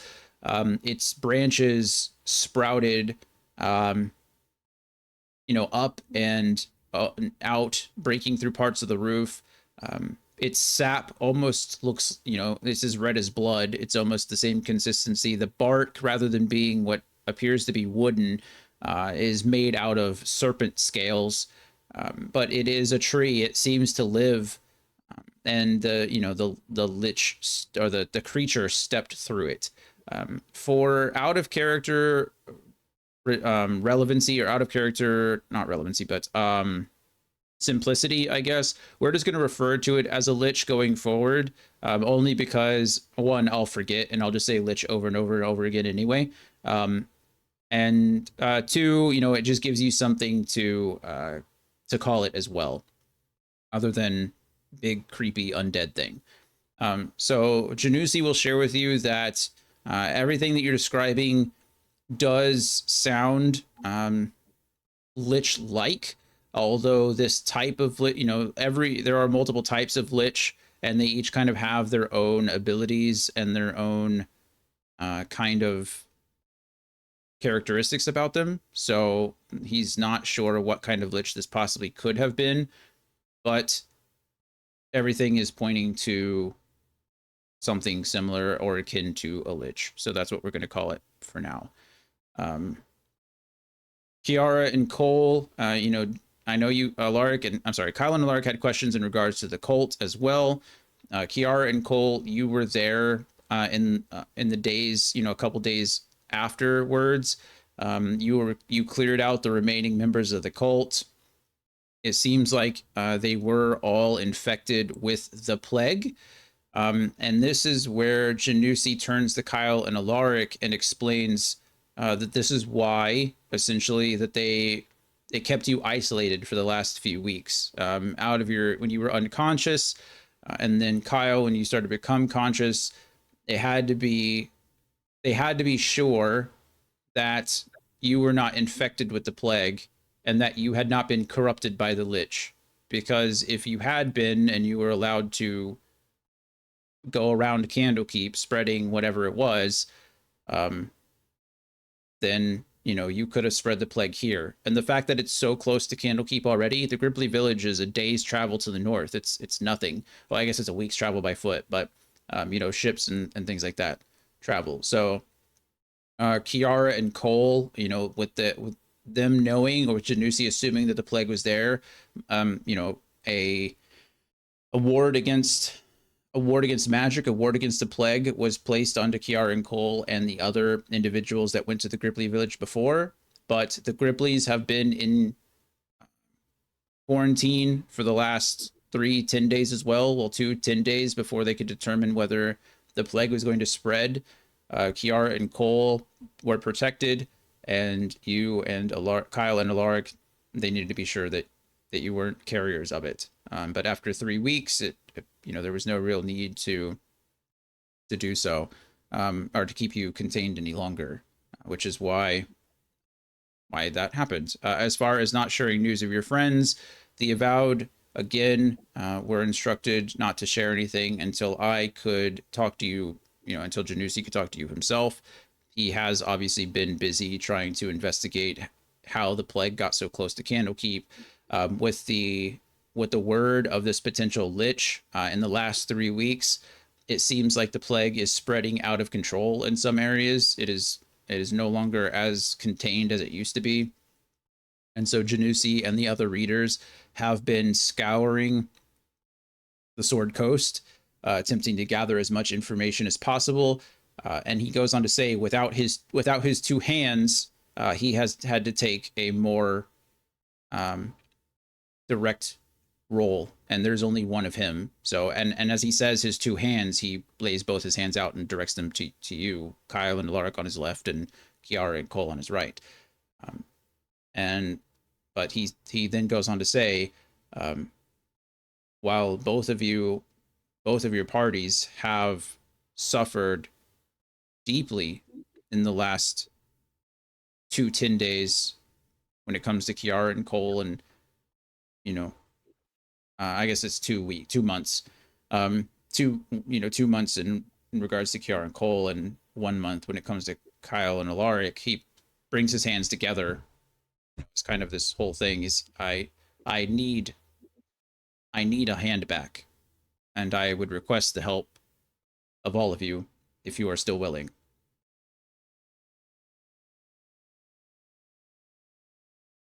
Kiara's gonna kind of slam her fist on the table and say that she's in. An enthusiastic acceptance. I like it. Yes, Thank you. I'm there. I'm there. Cole strings his lute and say, okay, why not? And then You have to sing it. Did you Like say you have to I sing it? am, Alert like every I yeah. No. am in. Dun, dun. Cole's like, am I that powerful now? Oh my god. Yeah, Um, man. Kyle's Alar more gonna avenge hesitant for it. Sure. Was that alert? revenge on the lich. So he's gonna end. Yeah. So Janusi is a little bit relieved, honestly. You can see a lot of the tension fall out of his face and his shoulders. He truly believed that he was back to square one. He did not know that if any of you truly would accept his offer to combine the two parties. And he goes on to say is that I know this will be difficult. I know this feels like starting over, but we have both parties have come far. And although both ended in terrible ways, I have faith that the four of you will continue. And he looks to Kyle and Alaric and he says, I'm sure your friends would be proud that you continue their legacy. And he looks to Kiara and Cole, and I'm sure along the path you'll run into your old party again and, well, do what needs to be done. And he stands there, and for now, I would just like you all to rest, continue to explore Candlekeep, to utilize its resources to the best of your abilities. Ask around. You all have done great things for Candlekeep, and will surely will surely find help wherever you need it. But is there anything else you may have for me before I depart and leave you for now? Mm. Where are they buried? Lark is gonna ask. Yeah. So he explains, they are in the catacombs of Candlekeep, Orin and or Vushati or Vazir Og. Vazir Og offers as well. They can escort you there at any time to show you the way, and once you are shown the way, the catacombs will be available to you whenever you wish to see your friends or to see anyone else down there as it stands. Thank you.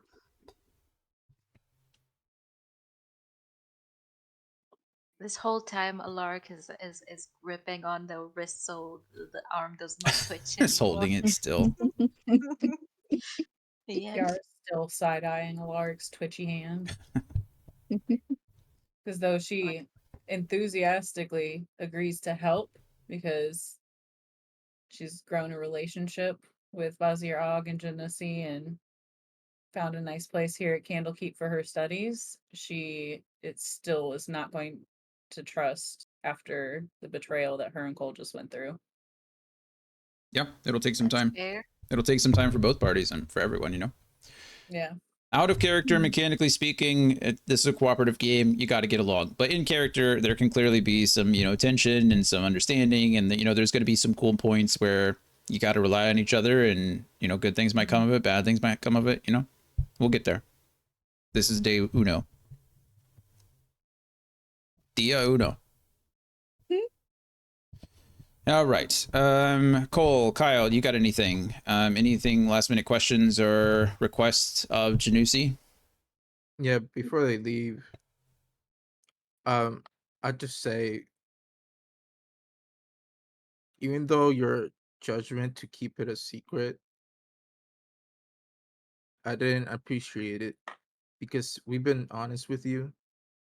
We've done work for you, and to keep something like that away from us is really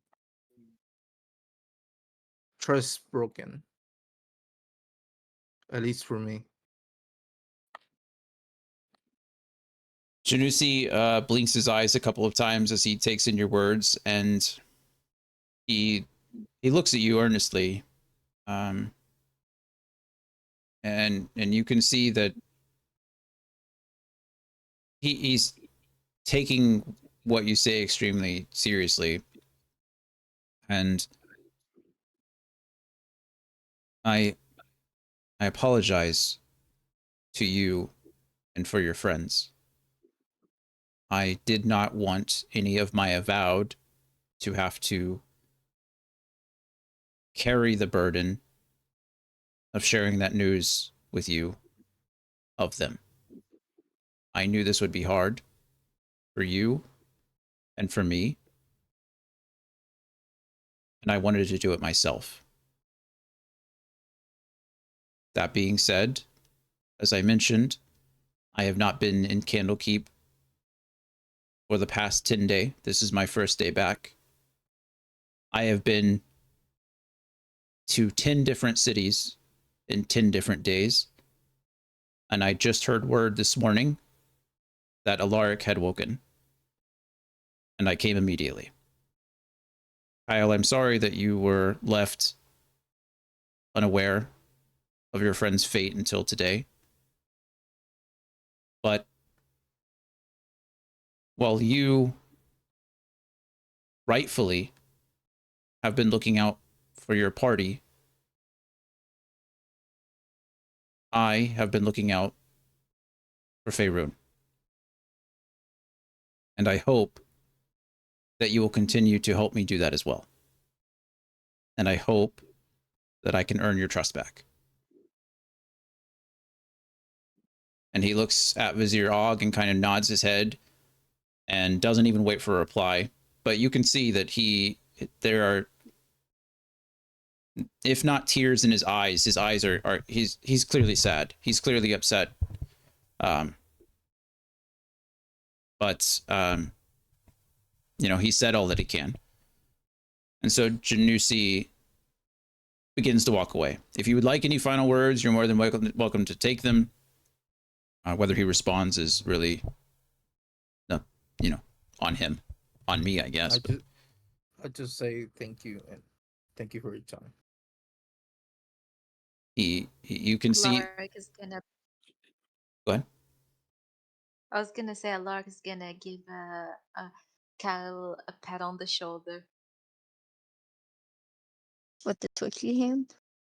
No. With the Yeah, twitchy hand. actually, yeah. With a twitchy hand. Alaric Maybe.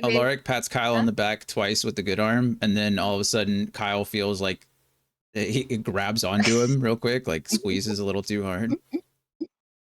Like, What are you hey, doing?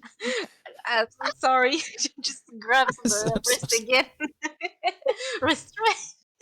Come on, Alaric, we're in public. What's going on? We're in public. That's for private time. Kyle, as you breathe out, thank you. You can see a small hesitation in his step, as if he's considering turning back around, but you just see a slight nod of his head as he walks out the door, and leaves. Vazir Og goes ahead and steps up, and he does.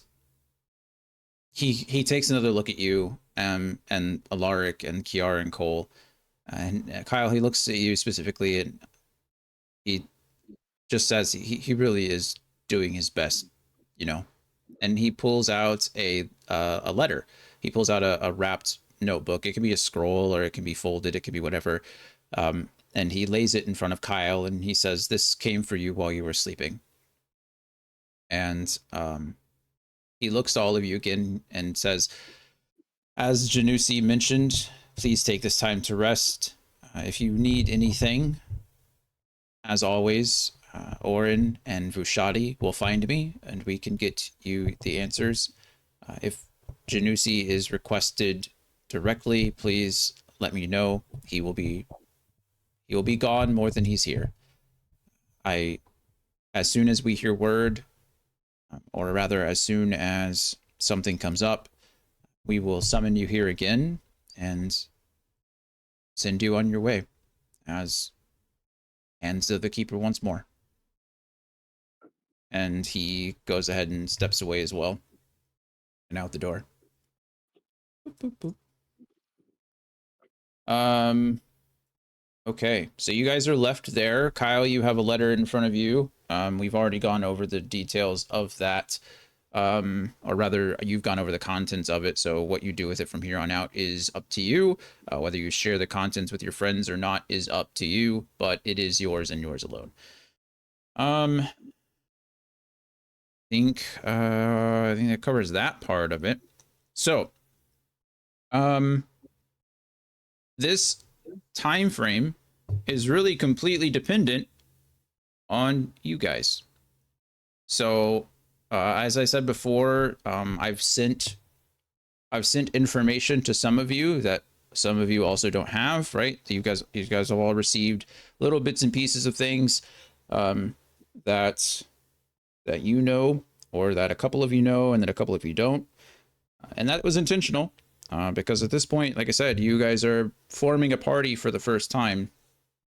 So we'll stick in this room for for however long you want to stay here, but we'll go in talking order. If there is anything, again, this is like a fun little role play session, a fun little get to know each other. So if you have questions, or if you have things that you want to say to each other, feel free to say them now.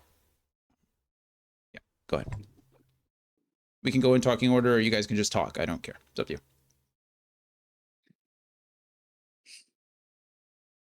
Well, that was a little awkward. I was just thinking that. It's like you can read my mind, Cole. That's because we're best. She's gonna give a little fist bump Yeah. and then realize Lark it look. might be inappropriate Oh, for the environment, but it yeah. happened. Oh well. Yeah. Lark just looking at them, just silent, processing. I think he's gonna go if it's okay that he could go now and try to pay a visit to the friends, you know? Yeah, yeah, of course. If Alaric feels that he doesn't really have much to say at this time, yeah, he certainly can. Yeah, I just feel like it's not appropriate. Like even introductions, maybe later, but it just feels odd. So you're just gonna go pay respect and then come back and see what's up. Because Um, he already received the news that they're gonna all work together, so he's sort of it's like bound to get to know them. Yeah, no, Oh, that's fair. Kiara wants to ask, hey Kyle, would you and the Twitchy one like company to go pay your respects, or is this something you'd like to do on your own? I could hear you. You know that's my name is not Twitchy One. You can call me Well, Lark. what is it? That Excuse was the me. sexy one. That's what I thought. um, If you'd it like would some be time nice. alone, It's okay. Company is fine. well, Um, let's get the but opinion of both. yeah, Alaric. He needs some time. He wants to go. Yeah, All right, run some Kiara's gonna errands. look at Cole and say, I think it's about time we fucked off and went to the tavern. Sounds good to me. I could go for a drink. Okay. I want to see you bench press all the drinks. Bench press the Lark drinks. will Drink them definitely after. Just kegs of. Lark would definitely drink his feelings away after pay respect. So Well, we'll keep a mug or two safe for y'all. I promise I Yeah. won't drink it all. I only drink milk. Aw. Milk. Milk drinker. Okay. Is that Drink. a dig at Kiara because she's a Minotaur? Calm Oh. down, buddy. Have you ever had Oh shit! Minotaur milk? hell yeah. I didn't even see it coming. Extra protein. I'll She's walk going away. Okay. she's going to cover her chest plate of armor and like you're not getting at these mommy milkers. No, mommy. Oh, All right. Cole's dying of There laughter. we go. It didn't even take a day. Sorry, that was probably my fault. Anyway, That was completely your fault. what'd you say? So that was completely Yeah, your it's fault. my fault. Yeah, Yep. well, okay, I take full responsibility for that one. Anyway, yeah, you're both you're all entitled to go about your own business. So surely Kiara and Cole go ahead and leave to give Kyle and Alaric some time alone and to process things and go off to the hearth. Kiara and Cole, for the time being, it's pretty calm. You know, word has kind of started to spread already. Just to be clear, you all are decently well known within Candlekeep at this time. Kiara and Cole, your adventures might have been a little less stated than the others. Your team arguably could have been like more infiltration and stealth, more like information gathering, rather than what the Torchlighters are doing, where they were just lighting everything on fire as they went, right? I mean, just fighting their way through. Um, so while both of your parties are or had been extremely competent and were contributing greatly to the effort up until obviously the end for Kiara and Cole, um, you're all decently well known. And so you've heard stories about each other. Feel free to ask. You can talk to Avowed about each other if you want to get some more information. If you are trying to, uh, get it without asking anyone directly. Obviously, it's a little bit one-sided in this case because out of character, Kiara and Cole are still Mel and Bernadette, right? Like they know everything that happened. So really, it's just kind of Alaric and Kyle who are getting to know Kiara and Cole. However, that being said, Mel and Bernadette are also still trying to get to know Kiara and Cole, right? They're brand new characters, and so it's going to take some time. But that being said, Kiara and Cole rush off to the hearth and go have a drink. And you, again, have no issues with any of that. It goes pretty smoothly. Kyle and Can Alar. they like Oh, good. Yep. gonna say, can we assume that they're like asking the regular patrons and the barkeep like about Kyle and Alaric and their previous parties, so that way they can kind of get some backstory info? Yeah, sure, absolutely. Um, I will say that you get a general idea. Obviously, not everyone knows anything. The barkeep there is what's his name? Let me see really quick. That was far back. I don't know if it's in this notebook or if it's the other notebook. I'll have it. It's Brygon the barkeep. Um, Okay. he is there. Obviously, being a barkeep, hears a lot of rumors and hears a lot of things. So sure, yeah, you get an idea. He talks about. That being said, you all have Kyle, Alaric, the Torchlighters had only ever met Brygon officially during the Candlekeep murders campaign, so that didn't really take place. However, you all been here for months, so you all know of Brygon. Well, at this juncture, you essentially have a working relationship with pretty much anyone inside Candlekeep. There's not many people who don't know your name and who aren't willing to help you, and all of you are able to just kind of throw out your title and go about that route. We'll say, for the sake of things, Kiara and Cole, maybe you all were tested in another way. You just to keep everybody on the same footing. You could all still be lore seekers. I'm not going to take the title away from you. Kiara and Cole, if you two want to come up with a way that you were tested, Kyle and Alaric, you all obviously were tested inside Candlekeep Murders. Kiara and Cole, you were probably tested in a different way, or you could be tested in the same way, and that way, you can discuss different ways that you went about it. Maybe you solved the mystery differently. Maybe more people died in Kiara and Cole's event. Things like that. Maybe you guys lost a basketball tournament. Whatever it is. Anyway, that's where we're at. So, Kiara Cole, you do get a cursory kind of a knowledge. Brygon is not, up to date. Like I said, some of what he hears is rumors. So, if you guys have ever heard rumors about something or someone, imagine that's the information you're getting. Some things are completely blown out of proportion. Some things that, were definitely important at the time were kind of lost as, unimportant. So you're getting like bits and pieces of the adventures as they go. But I don't need to explain all those because you guys have had them before. Bernadette's been here since the beginning. And then Evie, you came in during chapter 3. So the only thing you would really learn from that, other than something you don't know, would be before that was Chalet Brantifax. That was the first introduction to the plague, and that was when they lost their friend Zella. to the plague, essentially.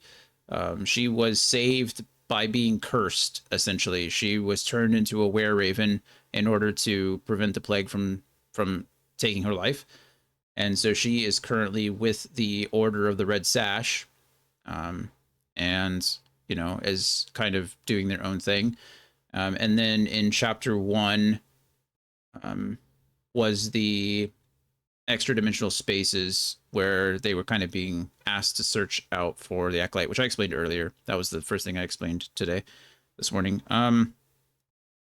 But yeah, I think you came just after Lancelot was lost on the road, right? Were you there when Lancelot was lost? Um, I think I might have just joined in with Leah whenever Lancelot was taken. Or no, was it Evie?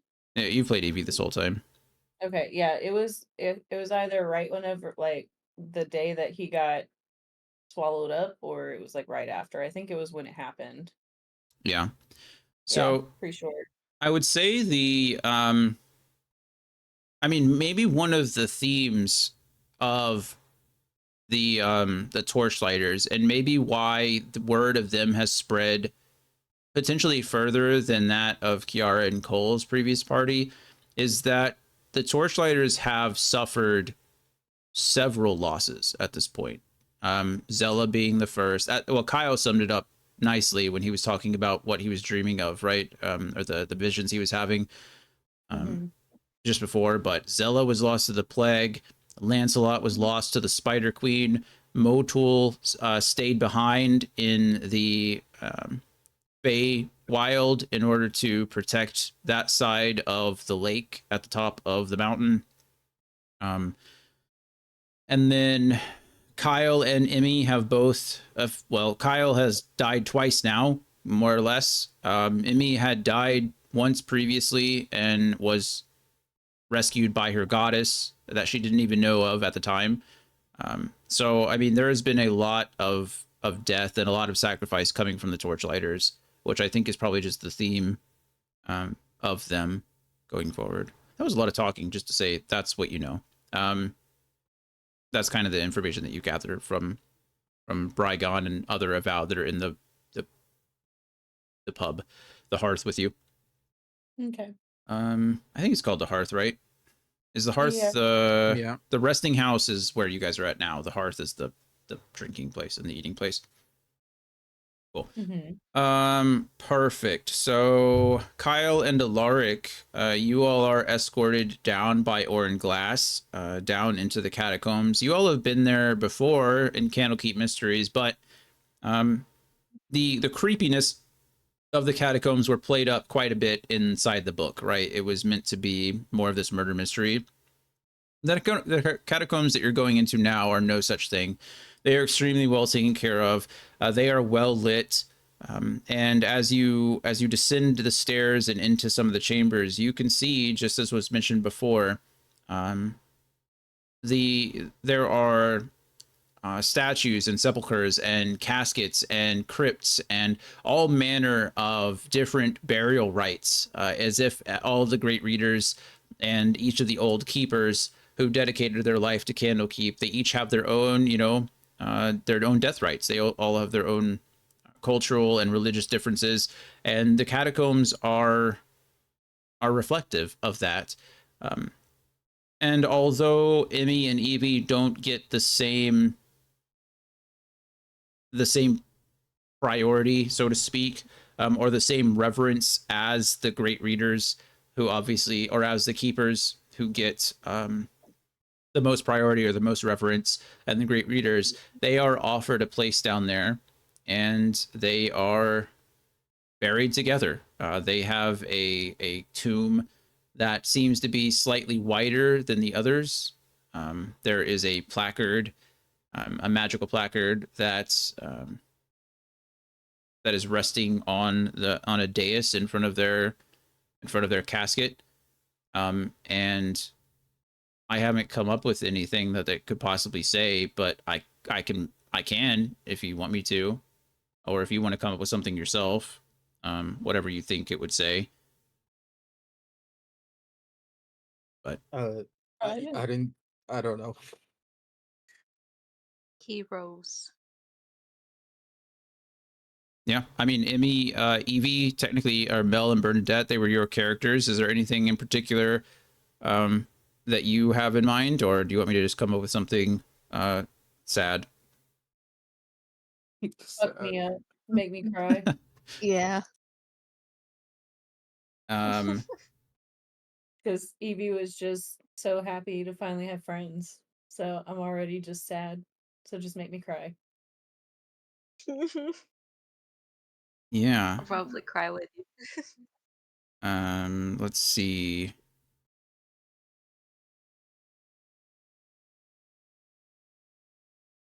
Beloved Hmm. friend.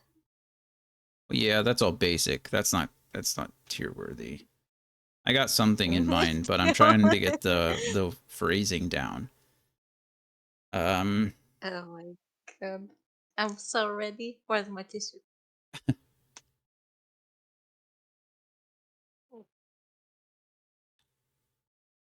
Let's see. Let me give it some thought. I've got an idea. I just need the wording, and so it doesn't Okay. sound awkward. But I'll let you know. Maybe you can ask about it later. Somebody can ask about it, and I'll come up with something. But yeah, you guys can spend as much time down there as you want. You can ask questions. Obviously, Orden Glass is there with you. And the catacombs are also not empty, right? There are other people there. Some there are visiting someone particular. Some are there just honoring those before. And there are signs of activity or signs of life throughout the catacombs. And in fact, even on Emmy and Evie's space as well, there are fresh laid flowers and bowls of incense and cups of wine and jugs of wine, as if they've been offered essentially to Evie and Emmy as they pass. So they're being well taken care of.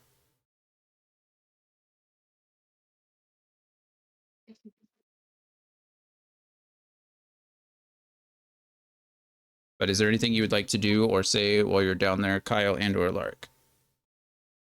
I wanna lay some flowers.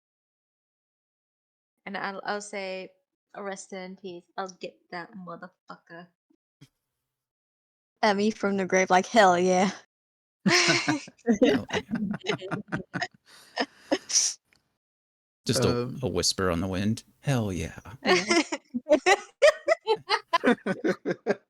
That's hilarious. Alaric is like, I almost can see Emmy give me the biggest thumbs up. Yeah. Um, I'll just say, thank you for being my friends. And I'll just remember. I'll just remember Emmy throwing her wand at that wraith that we fought in the Shadowfell, and I'll remember Evie blasting us with wind in the Candlekeep murders. And constantly terrifying Alaric in spider form. Yeah, he'll just unconsciously laugh at this because it's still so funny. just just great memories of them. Just and just saying thank you to them. And yeah, that's it. Love it. Love it. All right. Then again, you all are free to do what you want. Alaric, Kyle, do you wish to join Kiara and Cole in the hearth, or Uh, are you going to spend some time on your own? I'm gonna Alaric, go go ahead. ahead. Oh, You're first in the order, so you go first. okay. Uh, no, Kyle's gonna go train. Okay. Yeah. I'm trying to work out the Yeah, soreness. Alaric,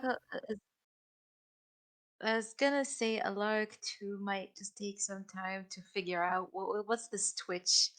What is he now? You know, because he definitely lost his mobility with all the injuries and being slammed against the wall and having a concussion and all that stuff. So he has no more connection to like normal, let's say, magic, and now he just feels odd. So he maybe trying to figure out what he can do and what are his mobility limits and all that stuff. Yeah. So are you and Kyle going to train together then? Are you training in the same space, or are you trying to be on your own? Like, I mean, if yeah, I'll be with her. With him if he wants. yeah, I don't know if he wants to be alone as well. So, I don't mind training with him. But what I'm train training for together. is my poisoner's kit. Okay. I want to continue that since after our experience with the lich, since he was literally poisoning us Yeah. Yeah. with Yeah. whatever it was. Um, and I wanna, yeah, I just want to figure out what he was doing. Okay. Perfect. Yeah, that's not a problem. So, we'll say that there's a week of time essentially from here on out. So it'll be a full month since the deaths of Emmy and Evie. 2 weeks spent unconscious for Kyle. 3 weeks spent unconscious. I say weeks, but 10 days. Whatever, same day, same thing. 3 weeks, 10 days spent in sleep for Alaric. And then all of you are kind of getting this week together, so to speak. Kyle and Alaric, obviously, you go off to train right now. Alaric is testing out, um, is trying to move. Obviously, he's only been awake for a day, so his muscles are still sore. He's trying to figure out what's going with his arm. Kyle is dedicating this week to studying the poison, pulling up every resource that he could find in Candlekeep. Um, asking the Avowed, asking Orin, what's to bring him different materials and like things like that. Kyle, we'll go ahead and I'm going to give you I imagine you're studying as hard as you can. We're going to go ahead and give you 2 weeks worth of progress in one. So whatever the cost is, just only it's only going to cost you 1 week. So the gold cost for materials, but we're going to give you 2 weeks of progress. If that makes sense. Okay. Alaric, you are also, you take the time to again train and try to again work life back in your muscles, figure out what exactly is going on with your arm. Um, the first time you realize that something is weird, obviously you've had your own experiences in sleep. You have an idea of what's kind of happening to you, but the extent of it is still being learned. As you've over the last week, you've talked to some of the Avowed that took care of you. You've talked to Orin. You've talked to Vaz, your Og, and you were informed that in trying to heal you, your neck was broken. You should not be moving. You honestly probably should not be alive at this time. The Avowed were having to, drip feed you water and honey and milk in order to keep you alive for the last 3 weeks. They were having to come in and manually move your legs and rotate you to make sure that, you didn't get bed sores and that so your muscles were still getting circulation. Your nerves were tested as best as they could throughout these 3 weeks, and I should say the first 2 weeks, because after the initial 2 weeks of no movement whatsoever, you're essentially in this coma of unresponsiveness. After that, And you can recall that you woke up in complete darkness, but no one else was there to recognize that. This last week, your body has been more or less twitching uncontrollably, especially your right arm. All of your muscles began to grow miraculously. The avowed, some of them thought that you had been cursed by the plague. Some of them thought that this was the plague surfacing in you and was beginning to spread. So extra care was taken this last week to take. Well, I say this last week, the third week of your unconsciousness. I just want to be clear about all that. But everyone was shocked. Many of the avowed were absolutely shocked to discover that that your muscles were moving on their own. And then when Cole met you that morning and the avowed went to go get help, obviously rumors were spread and all kinds of things. Most of the avowed right now are not sure what to make of you because nothing they did was working. But that being said, in this evening that you are, you join Kyle and decide to work out your arm, work out some of your muscles. As soon as you put a weapon in your hand, your arm immediately stops shaking. All twitching, all nervousness, all anything, gone, and you are in full control of it. Not only that, but you find yourself able to almost speak with certain weapons that you hold. As you pick up a certain knife, you can almost tell exactly what it weighs. You immediately know the balance point of the knife, and you almost feel like it's a part of you. And it starts out really slow at first, but over the week of this training, you really start to come into whatever you are now. And obviously you're luckily, I say obviously, but luckily your trusty rapier was, no, disregard what I just said. Your rapier, the rapier that you've carried for months with your party, was destroyed in the attack with the Lich. It was melted away in fire. However, as you begin training with other swords around you throughout the week and other weapons, that the image of that rapier keeps coming back to you. It keeps coming back. And as you hold all these weapons and get an idea of them, you can picture in your mind that rapier that you've held over and over and over again. And as you close your eyes and as you imagine it and wish, just hope that you had a weapon that was just like it, one day one appears in your hand and it's there. And you now have your whatever a identical rapier is. It's almost like it was never lost in the first place. There is obviously something different about it, but again, that is for you to discover and unfold and reveal on your own. I assume you still want to keep the rapier, right? I said the rapier, but you can substitute any weapon you want really for that. Yeah, I still like the rapier. I'm gonna keep it, but yeah, the fact that he now knows a lot about weapons magically, he is more interested in exploring, you know? Yeah. Like, I love you, rapier, but I need to, explore a little. Yeah. It's more of a comfortability thing. It seems like, the rapier is almost, it just feels home. It feels the most a part of you, as that's what you grew to fight with for most of your life. But you are capable of utilizing all kinds of weapons. It does take you some time to get to know the weapon, but you are proficient in almost everything at this point in time. Let's see. That goes over Kyle and Alaric's week. Kiara and Cole. Kiara first, because I think you're at the top of the queue. This is a following week. I'm sorry. Sorry. Nope, go ahead. I read the letter, by the way, while I'm training. Yeah, of course. Yeah, I figured you would. You're more than welcome. Like I said, you can share that with your party however you like. If you like, you can keep it yourself. It was just for you. So. I'll I'll share with the Lark. Okay, yeah, you can DM that to him if you want to, or well, technically you DM that to her. But anyway, you can share that with Laura. That way, Alaric has an idea of what's in it, and then how you discuss it is your own business. You can discuss that.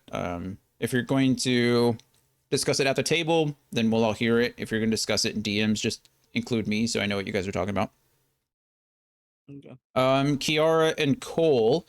So Kyle and Alaric have seemed to throw themselves into this training regimen. Kyle is training more his mind, but he's experimenting with more and more and more dangerous poisons. He's reading everything he can on the information. Alaric, on the other hand, seems to be like manically trying every weapon he can get his whole hands on. As he picks one up, it's almost like every time he picks up a weapon, he again he's immediately comfortable with it and knows how to use it. And at first he seems surprised himself, but over time it's just becoming second nature to him, until one day he does appear with a rapier that neither of you have ever seen before, and definitely not in any of the Candlekeep libraries or Candlekeep armories. And you also notice, and everyone here notices, that again, the only time Alaric's arm twitches is when it's not holding a weapon.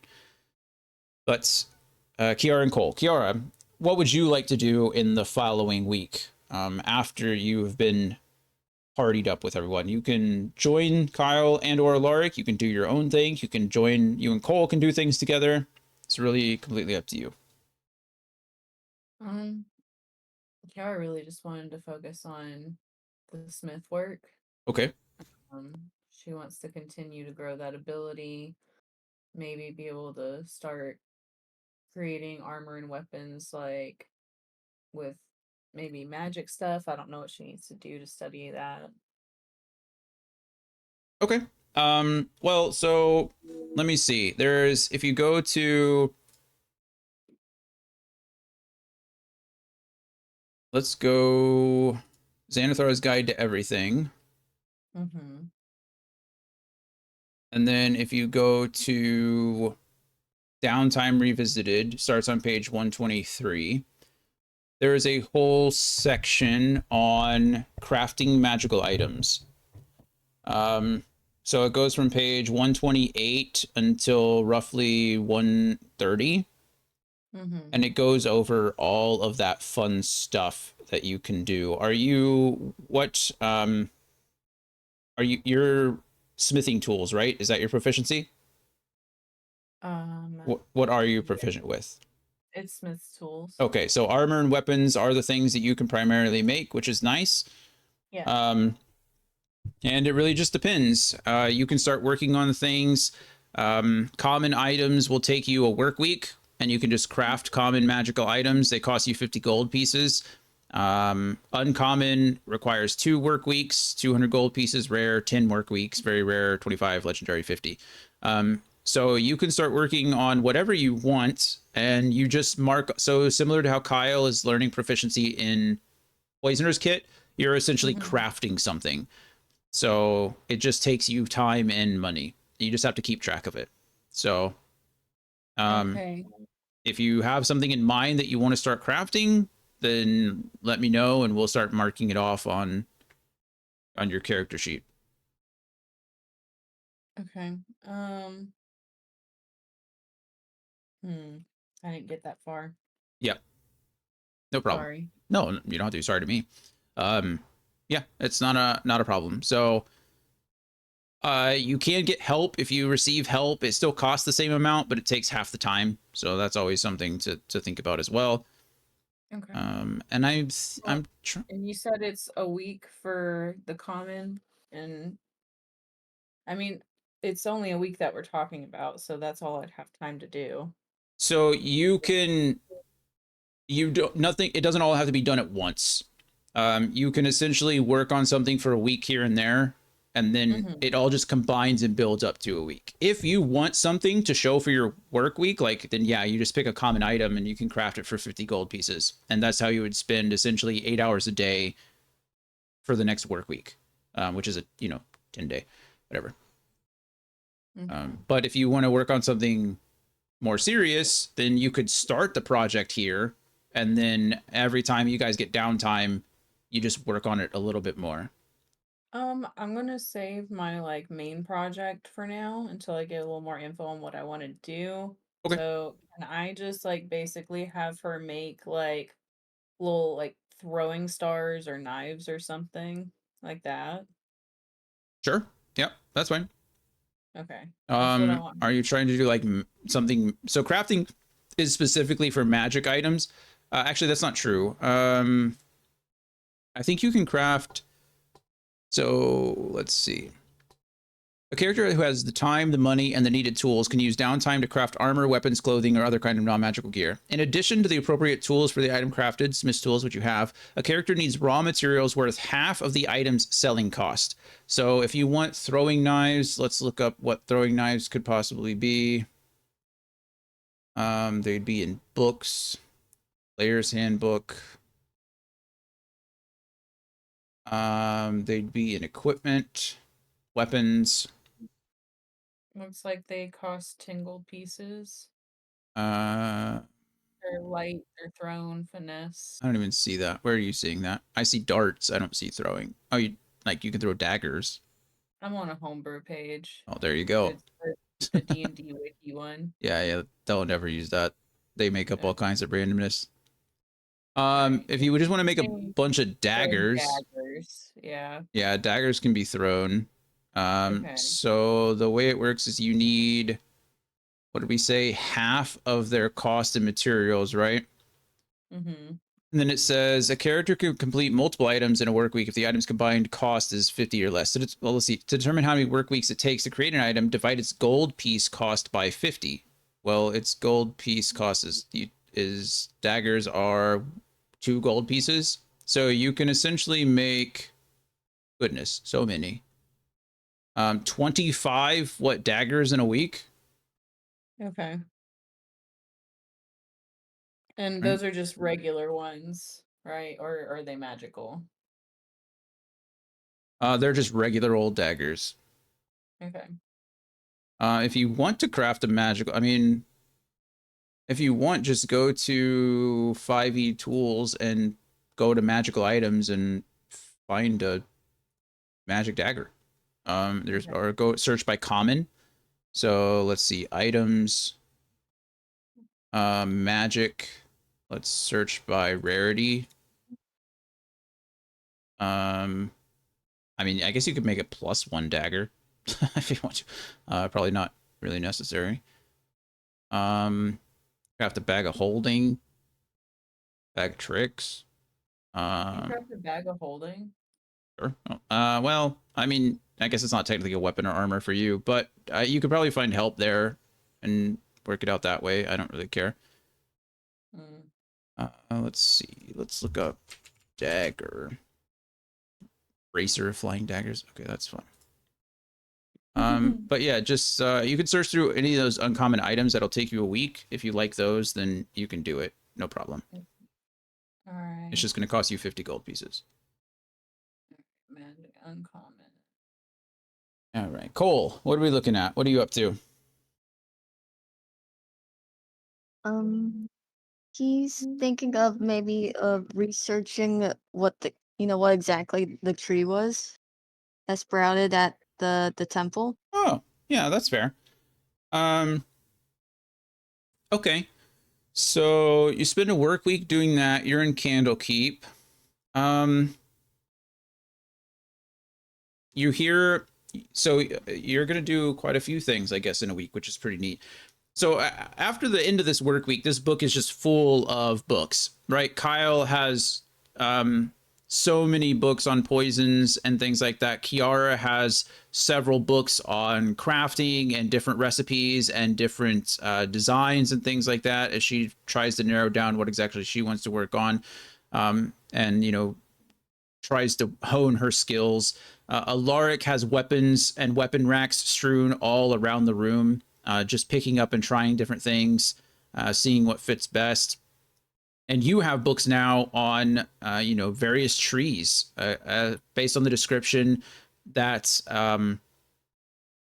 that was provided by, well, yourself. You saw the tree in the temple, the Grippleys as well.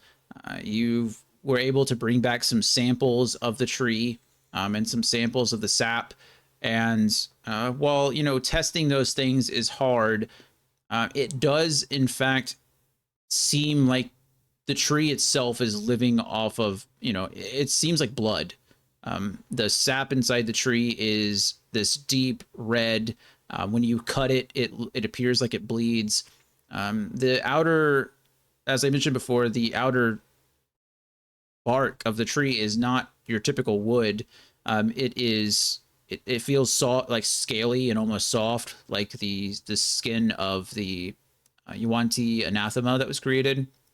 But it does appear to live. It is by, I don't know. Being a tree is complicated. I mean, I wouldn't know. I'm not a tree, but calling it a tree is complicated, as it doesn't seem to follow a lot of the same things. But it does have needle-like protuberances rather than like leaves as it branched. It appears to have a bunch of thorns that poke out of it, that can very easily draw blood.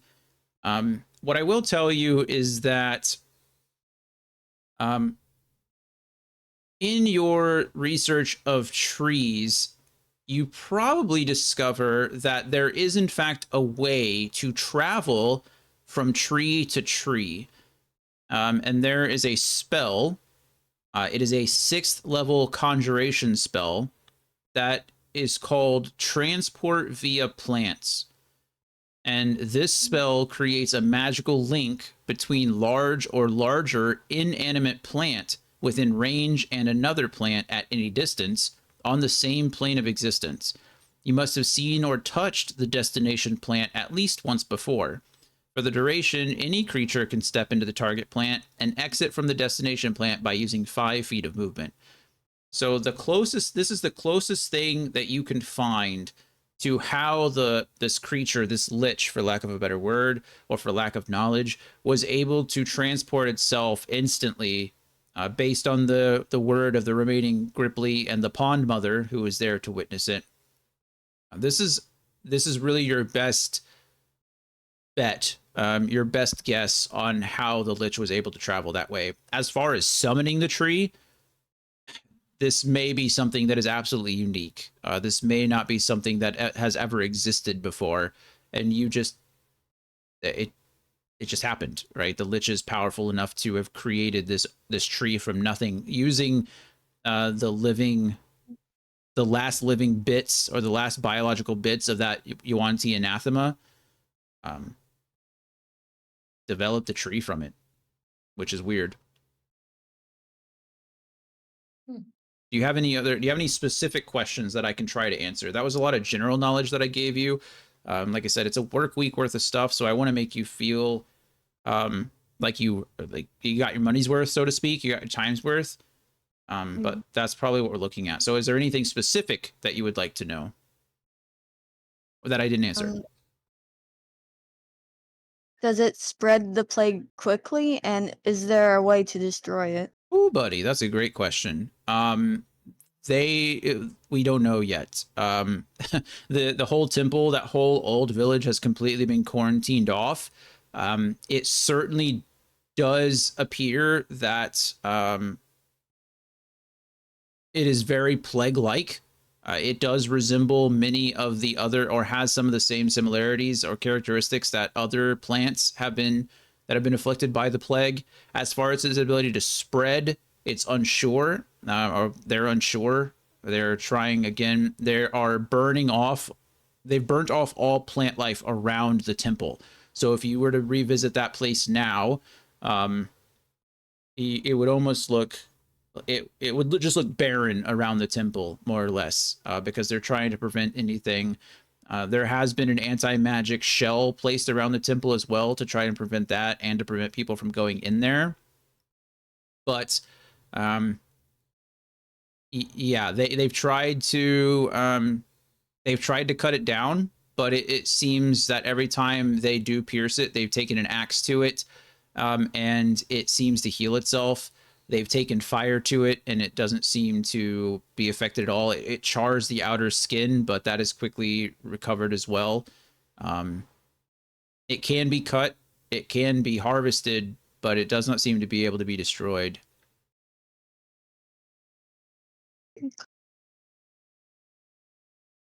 I think that's That is a very that was a very good question. That was a very good use of your work week. I am going to tell you that you should ask about that tree later. okay. You should definitely circle back around to the tree. Make a note. Yeah, I'm gonna make a note right now. Um, Real quick, can Mhm. I do seeker darts? Seeker darts. Yeah, they're magic, they're uncommon, it's a simple ranged weapon. And if so, is it kind of like the daggers where I can make like 25 for the week? Or since it's magic, like I don't know, does it take longer or does it make less within that time? Dart. I'm not even seeing the dart. Oh, there it is. Seeker dart. It is considered uncommon, but I'd probably let you make like, I don't know, 2 of them because I'm kind. I think technically the rule would be that it would still take you the same amount of time because it is still an uncommon magical item, but I'll let you make 2 of them because it's a dart.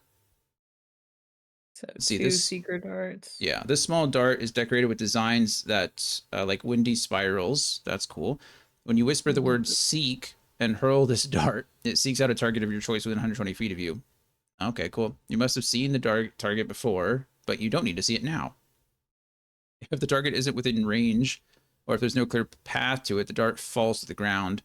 Its magic spent and wasted. Otherwise, elemental winds guide the dart instantly through the air to the target. The dart can pass through openings as narrow as 1 inch wide and can change direction to fly around corners. Okay. The range is, I mean, what does it even say? Let me see the range. Oh, 120 feet. That's a long range. 1d4 piercing and 3d4 lightning. Jesus Christ. Okay. And then it becomes an ordinary dart. Okay, I don't feel nearly as bad giving you 2 of them. So It's a little broken. no, I just mean that like once the magic is spent, it just becomes an ordinary dart. So Yeah. And um there's like other stuff too, like when attacking a target beyond the normal range, you have disadvantage. You can't attack a target beyond the weapon's long range. yeah, it's perfectly fine. I like that. Okay, so I can make 2 of those. Yeah, I'll give you 2. It's still gonna cost you 50 gold though. Oh, that's totally fine. Let me take that out real quick. Yeah. All right. Okay. Yeah. I am going to go step away and use the restroom really quick. If there's anything else you want to do in the work week, or if there's any questions you have and can think of them while I'm gone, please do so. When we get back, we will continue on or we'll clear up anything else and then continue on. Does that sound good? Okay. Okay. Yep. Yep.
Okay, we're back.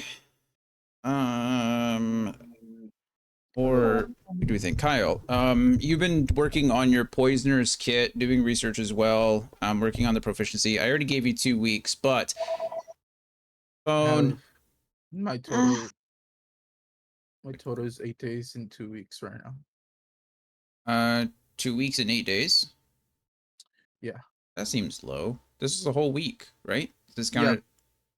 Yeah, but I stopped. Remember, I Yeah. stopped at 8 days. Okay. Um. Perfect. So that's fine as long as you're tracking it. What did we say it was going to take you? 8 weeks. It takes 250 days. A lot of days. It costs 1 gold per day and requires an instructor Um. according to the rules in Xanathar's page 134. Yeah. It's 25 per week. So 50, which you already took.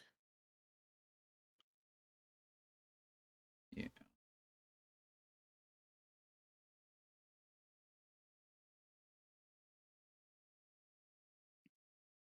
Mm-hmm. Go.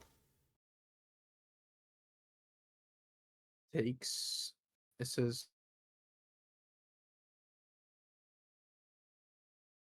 character's intelligence modifier in weeks. What? Yeah. Well, it's 10 minus your intelligence modifier, I think. 10's minus. Okay. Yeah, that's why when you said it was like 255 days, I was that's a lot. It wouldn't it only be, I mean, 8 weeks is 2 months. You should already be over a quarter of the way there. Yeah, but I stopped by choice. Yeah, it doesn't matter. It doesn't mean you forgot everything. It just means you stopped making progress. Yeah. Um. Okay. Okay.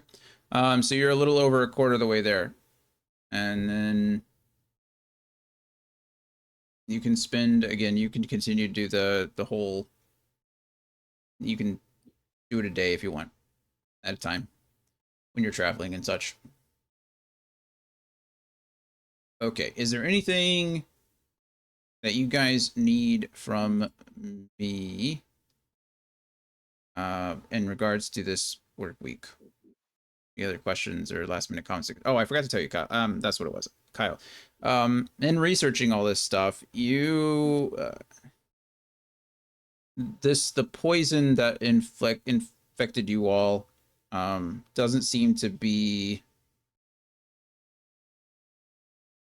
natural, I guess, so to speak. It is magical in nature. It does not appear to. You found no record of any type of poison like this in nature itself, like occurring naturally. So whatever kind of poison this is, it seems to be specific to this particular being. Okay. Okay. Anything else? From Kyle. Anyone?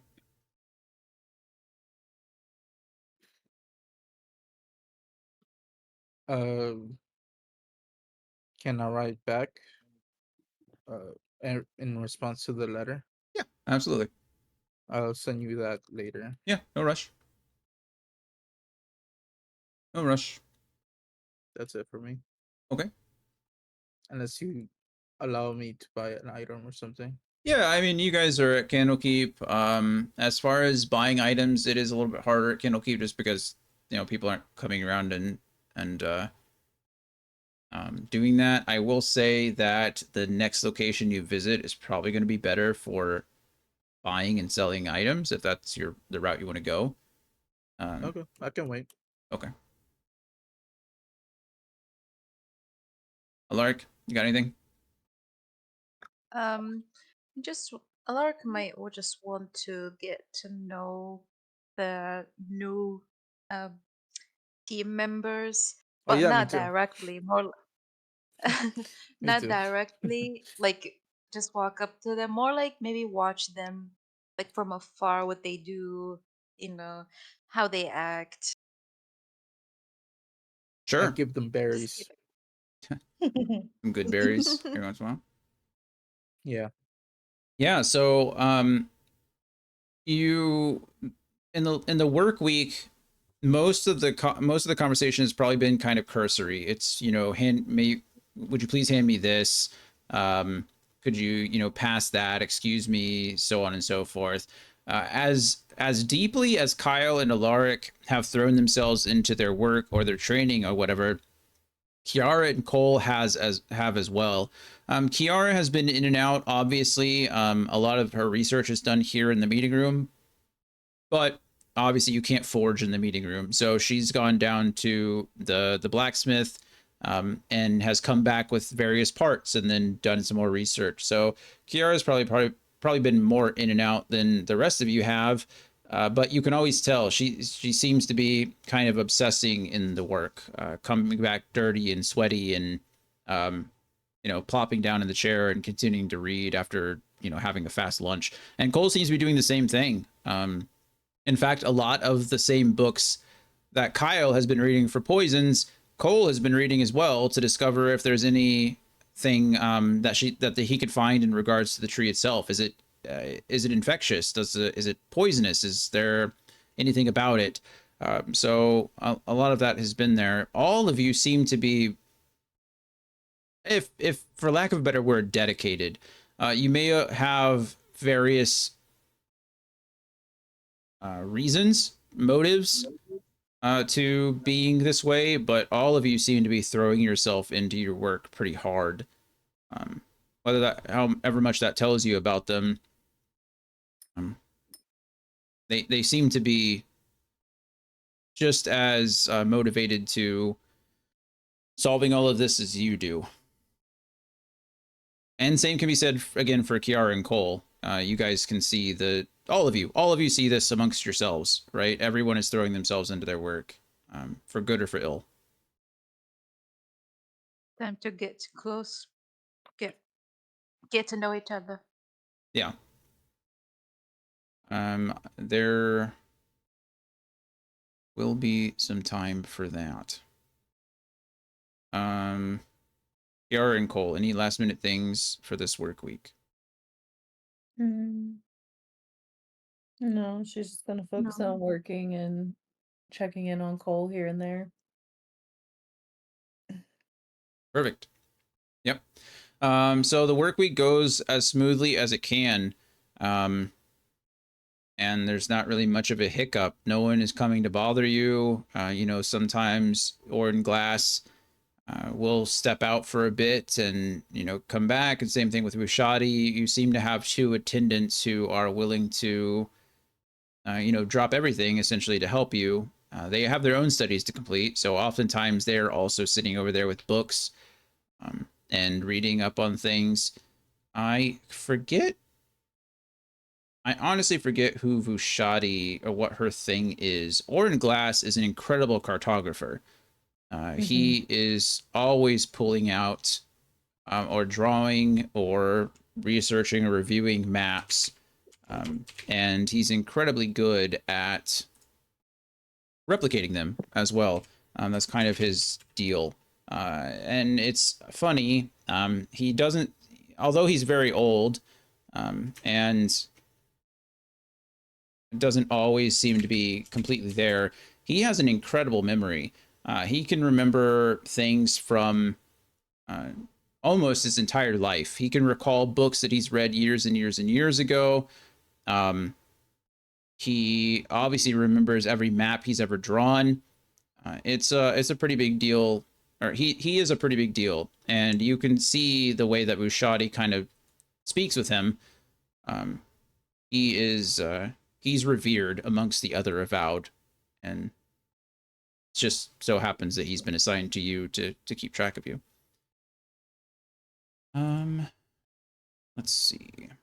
Ushadi, though, she is a stoic 87-year-old moon elf scribe who is difficult to anger and doesn't mince words. That's the description that we have for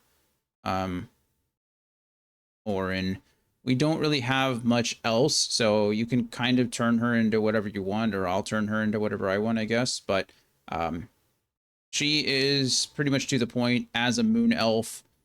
Um, she's kind of a minority in her race. There aren't I don't think moon elf is as common as the others, but she's to the point and seems to pretty much keep a calm demeanor at all times.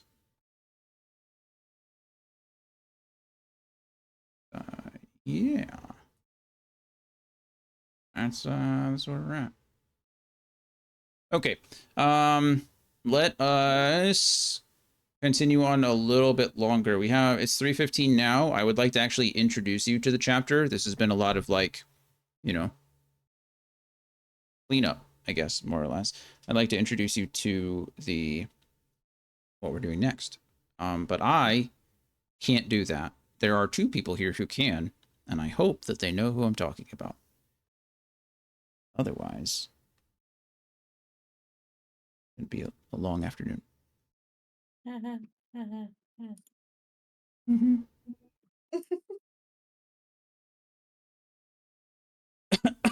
Kyle and Are you Alaric. talking about? Yeah, Ah. I was gonna. I'm Oh, that thinking. was Are you weird. talking That about was the crazy. thing? I Yeah, Alaric hasn't really forgotten at all what he saw during those interesting moments during his long sleep. So maybe in his free time during the the week or the current day they're free, he might want to just retrack the path that because he saw the Candlekeep in his dream, quote unquote, and he went through some things that he never seen before, so he kind of it's curious a little bit and tried to see maybe. Yeah. So you can't train all the time, right? Especially you're throwing a lot of your time and effort into training physically with all of these weapons, and your body does need time to rest and recuperate. So sure, um, obviously the dreams that you remember having, the few images that you can recall, seem to be haunting, some of your thoughts outside of this crazy arm situation you've got going on and the new affinity you have with weapons. Um, the thoughts, those dreams that you have keep coming back. And yeah, so sure, it depends. How whatever day you want to start looking. Um, it's even though you can recall from your dreams, um, being led to one place within Candlekeep, you don't find it. Actually, let's do this. Let's do this. What day do you think? So there's a 10-day that you have off. You've been training the whole work week. What day do you think you're going to start looking, wandering around? And maybe on the days where like there's no work, so like maybe the training ground is closed, I don't know, or something, or it's maybe some maintenance was happening, maybe day 8, day Okay, 9. you're going to wait all the way till day 8. Mm-hmm. Okay, yeah, that's fine. So day 8, go ahead and roll me. I don't want to have you roll. Survival doesn't really Would it make. Go ahead. I was gonna say, would it even be possible for Alark to actually speak to Kyle about it? Because I would say that with all these dreams and people fighting over his soul and all the confusion is kind of like getting him all uncomfortable, and he feels the need to speak to someone. Yeah, you can absolutely talk to whoever you want about anything. Hello. Hello. Listen, Kyle. Uh, I had one of the weirdest dream, I mean, and I just feel like I was being led Hmm. somewhere, and I went through some areas and I was pointed out You this want a weird hug? section. Oh, sure. I give Alark him a hug. awkwardly hugs. There. Uh, thanks. Just feel like this is important. Cannot be ignored. I don't know. It's just a feeling. Would would, uh, would you like to accompany me? Sure. Okay. So yeah, the first day that you attempt, let's say day 8, you attempt to find this place by yourself, Alaric, and although again some of these memories are, they seem to be vague, you remember certain hallways and not others. You can't seem to locate the exact place inside the library that your dream was leading you to. So on the second day, you confide into Kyle, and Kyle agrees to accompany you. Walking through Candlekeep, and at first, Kyle, you don't really know where he's taking you. You leave the meeting room and or your own rooms if this is after the working day or whatnot, whatever day it is. But you go through the Emerald Gate and you make your way up to the Exaltation and begin searching through the main library. And eventually, after a couple of turns, you, Kyle, begin to recognize this place too. And wherever Alaric is leading you does seem to be pretty familiar.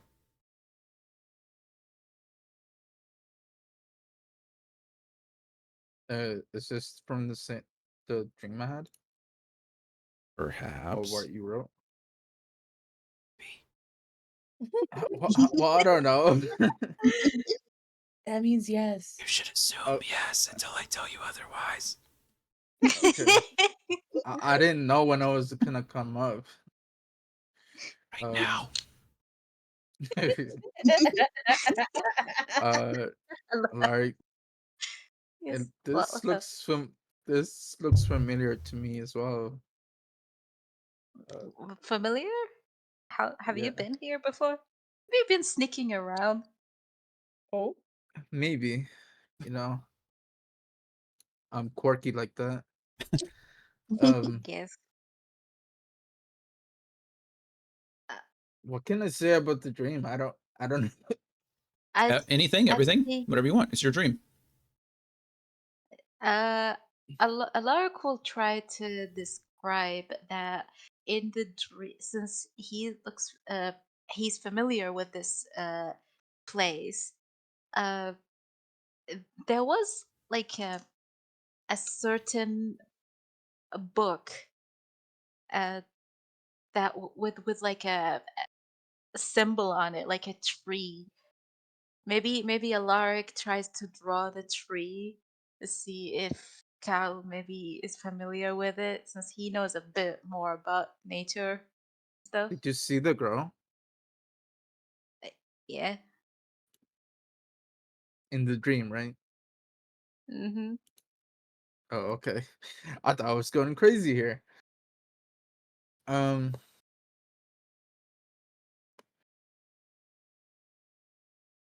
sorry, So I'm trying to read reread what he wrote. Uh,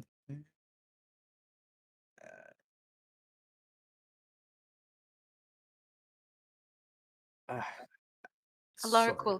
will try to look through the shelves if the description in his mind fit any of the things that he could see.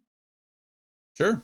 Yeah, you get bits and pieces of it, Alaric. Kyle, you have the Wayfarer feed or something like feature. Is that correct? Are you what's your background? Um,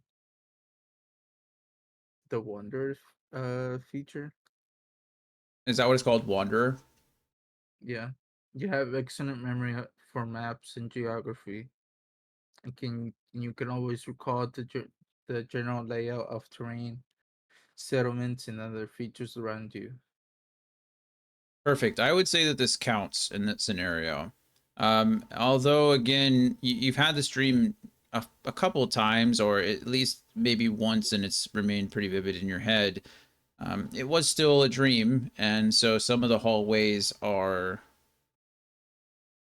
some of the directions are a little bit vague or a little bit foggy, but together you are able to make it to a rather unused and kind of hidden nook uh, inside the library, and you can see that the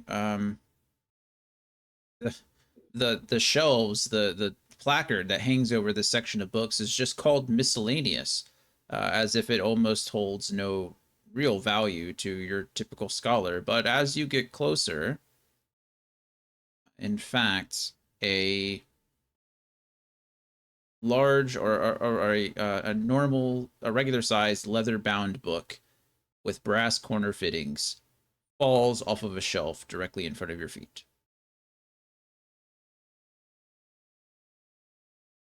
Wait, repeat the last part because I think I'm lagging. My Discord is buggy. Sure. Just the Um, last part. What was the thing that fell a, a, out? a leather bound book with brass corner fittings falls off of the shelf and at your feet. Alert! It's the book. Yeah, a lark would be shall point out. It's like, that's it. That's the one. That's the one. And then yeah, rush to try to pick it up Yeah, and try to see if it's really the one from the dream.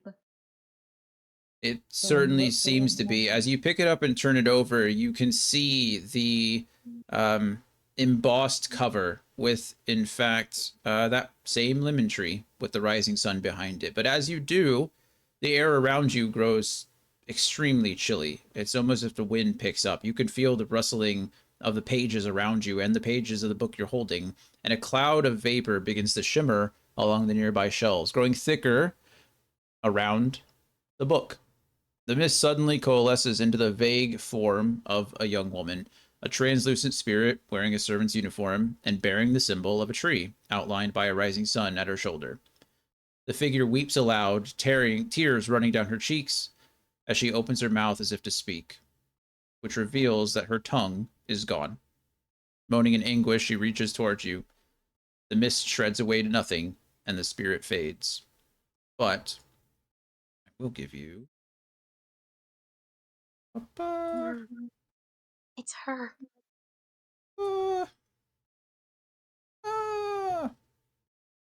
Albert's being so slow. At least it's keeping it, so I can't be complaining. Take your time, Albert. Just don't delete it for me. I mean, I see it. Hey, there we go. Yeah, she Uh, needs to take care of that blood on her dress. Yeah, she well, did some manicure. she was killed. All right.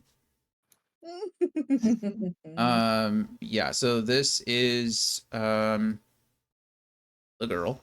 This is the girl that has been in both Alaric and Kyle's dreams. She has now coalesced into the waking world as well as you take hold of the book. She does let out a sad moan as she cannot speak without her tongue, tears running to her face, and she fades back into nothingness. But the book is still in your hands, Alaric. Is there supposed to be a name thing under? Not if you don't look at it, Mel. Yeah, I mean it is what it is. It doesn't really matter. You're about to find out in 30 seconds. Well, I do. No, you're fine. It's nothing I can do. I can't hide the names. All I can do is like delete them and Okay. then re-add them later. It's fine. Okay. Fine. Oh My my gosh, gosh. Sarah, get your life together. This A lark will drop the book because PTSD from all the books that he held too start many getting books. sucked in. Or Lark's looking around for the portal that's about to suck her up and to suck him up into some like Yeah, random location. Just add books yeah, I to was the about. phobia list. Yeah, I was about to say, not again. It's just the mist coalesces around you and you find yourself somewhere else. No, not this time. You are still safely in Candlekeep. Book now on the Alaric is ground. trying to just make up if this is the same girl that he's seen while he was out cold. 100%. And Yeah, same here. Yeah, 100%. This is 100% the girl that you saw in your dreams. Yep, that's the girl. not going crazy. This if you've seen her and I seen her, this must be not coincident. And we also saw the tree, right? Hmm. Well, I guess we have to open the book. We've yeah, I guess we have no choice. You know, Alark will there's grab the nothing book else and we give can it. do. Alark will grab the book and give it to Kyle to open it. Like, go Wait, why ahead. you're giving it to me? You open it. No, go ahead. I just show it back at him. No, you open Yep. it. You're struggling. Your conversation has drawn the attention of an avowed that has come around the corner and takes a look at both of you and is everything all right, sirs? Oh yeah, no, everything's fine. Oh, oh Yep. that's Alark good. just takes the book. Um, Yeah, my friend here was gonna take a book, right? A lark. Uh, yeah, just normal thing to do in Candlekeep. Yeah. well, as long as you find everything okay, just take care of the books. These books are often not seen as important, but it would do no good to see a book come to harm, nonetheless. Before you go, do you know what this book is about? Like, can you give us like a quick summary, or you know, He looks if at the you've read it book, and before? I've never seen that book to my knowledge, but I'm sure if you open it up, you'll learn what it's about right away. Oh, Mm. wonderful. Alark will tell Kyle maybe we should give it to to our teammate. You know, Out of maybe he'll character, open it. out of character. After this campaign is done, we're never opening a book again.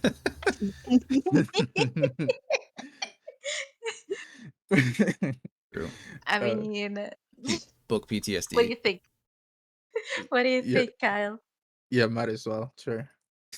Just Okay, he'll just thank the amount and just try to look for Kiara and Cole with the book in hand. Yeah, let them open it. You know. Yep. it's a Anyway, test. Just to see what happens. If someone's getting sucked up by a portal, it's not going to be me this time. Yeah, it's not a problem. You guys make your way just fine. Making your way out of the library is a lot easier. It seemed like the spirit kind of led you on a winding path, and although this location is kind of off the common areas of the library, it's not hard to find yourself back. So you leave the exaltation, no problem. Head back out the Emerald Gate and make your way back to the resting house and to your meeting room. And luckily enough, Kiara and Cole are there, still conducting their studies. Kiara is just wrapping up the finishing touches on her what she's been calling seeking darts. Fluffing up some of the feathers and making sure polishing them up really nice and making sure they look presentable. Cole, it seems to be, has kind of starting to throw in the towel. Both of them seem to be getting a little bored. It has been a 10 day, and you guys have been cooped up in the same room. Cole seems a little frustrated that he hasn't found more about this tree that suddenly sprouted from the ground in the middle of the temple. But as you both go in, as you both step into the room, they both brighten slightly as now something, you both have looks on your faces that say that something interesting is about to happen. Hey, so what is your experiences with portals? You know, just traveling through books and probably fighting ghosts. What? Huh? Great. Can you read this book for us? Is it gonna Okay. make me wanna punch you after? No. You No. can't punch me if you're far away.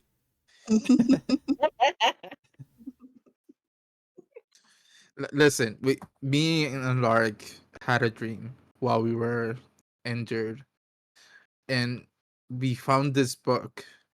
Well, Oh, actually, going back, this Wait, dead back up. girl. Rewind. Yeah, this dead girl led us to this book, and it seems to be related to the tree that was at the temple. So, oh, that Really? giant weird tree? Okay. yeah. Yes, That's kind Cole, of So like trees. So go uh, ahead. so why haven't you looked into it? You know, we would, but we've gone through Uh, many books and we've gone through. Alaric fakes his twitchy arms.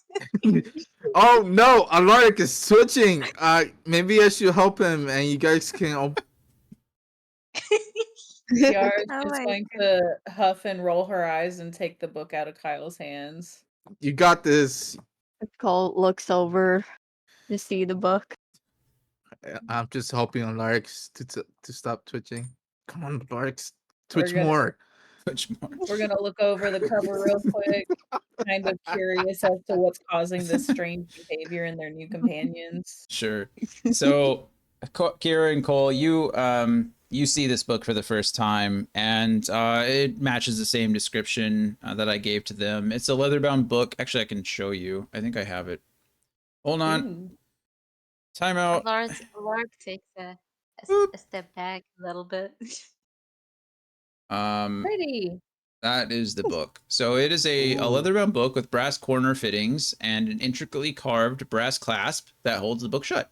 Embossed on the cover depicts a lemon tree with the rising sun behind it. Do any of you have the noble background? Uh, nope. No. No. I thought about choosing it, but no. And do any of I you? Oh, well, I know a noble. that's good. Yeah. Is he in this? Is he currently in this realm, or is he currently being serenaded by a Yeah, queen with eight yeah, legs? it's the mage that I contacted. Oh, Remember? that's true. Huh. That's fun. Okay. Um. Yeah. No, that's perfectly fine. Before you, well, let's just see that. I actually, you can go do that. You can, um, summon, Orin goes and gets them if you want. And in the meantime, you can go through the rest of the book. But I will tell you, we'll pretend that that is the case. So, sure enough, um, Orin doesn't even need to take the book from you. He kind of just jots down some notes. And actually, probably Vushati. She's probably a little bit faster, but she jots down some notes about the book and goes and finds your noble, and we'll come back with the information. The information is that it is the seal of the Yellowcrest family of Waterdeep. Seal of the Yellowcrest family? Yep. Seal of the Yellowcrest family. And they are a merchant family or they were a merchant family in Waterdeep.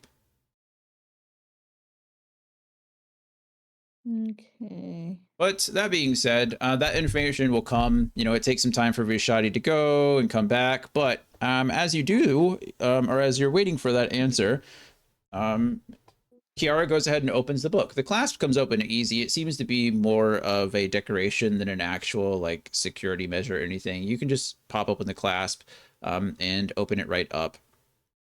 And it's a medium-sized thickness, but it's pretty clear right away that when this book was received, all the pages were empty.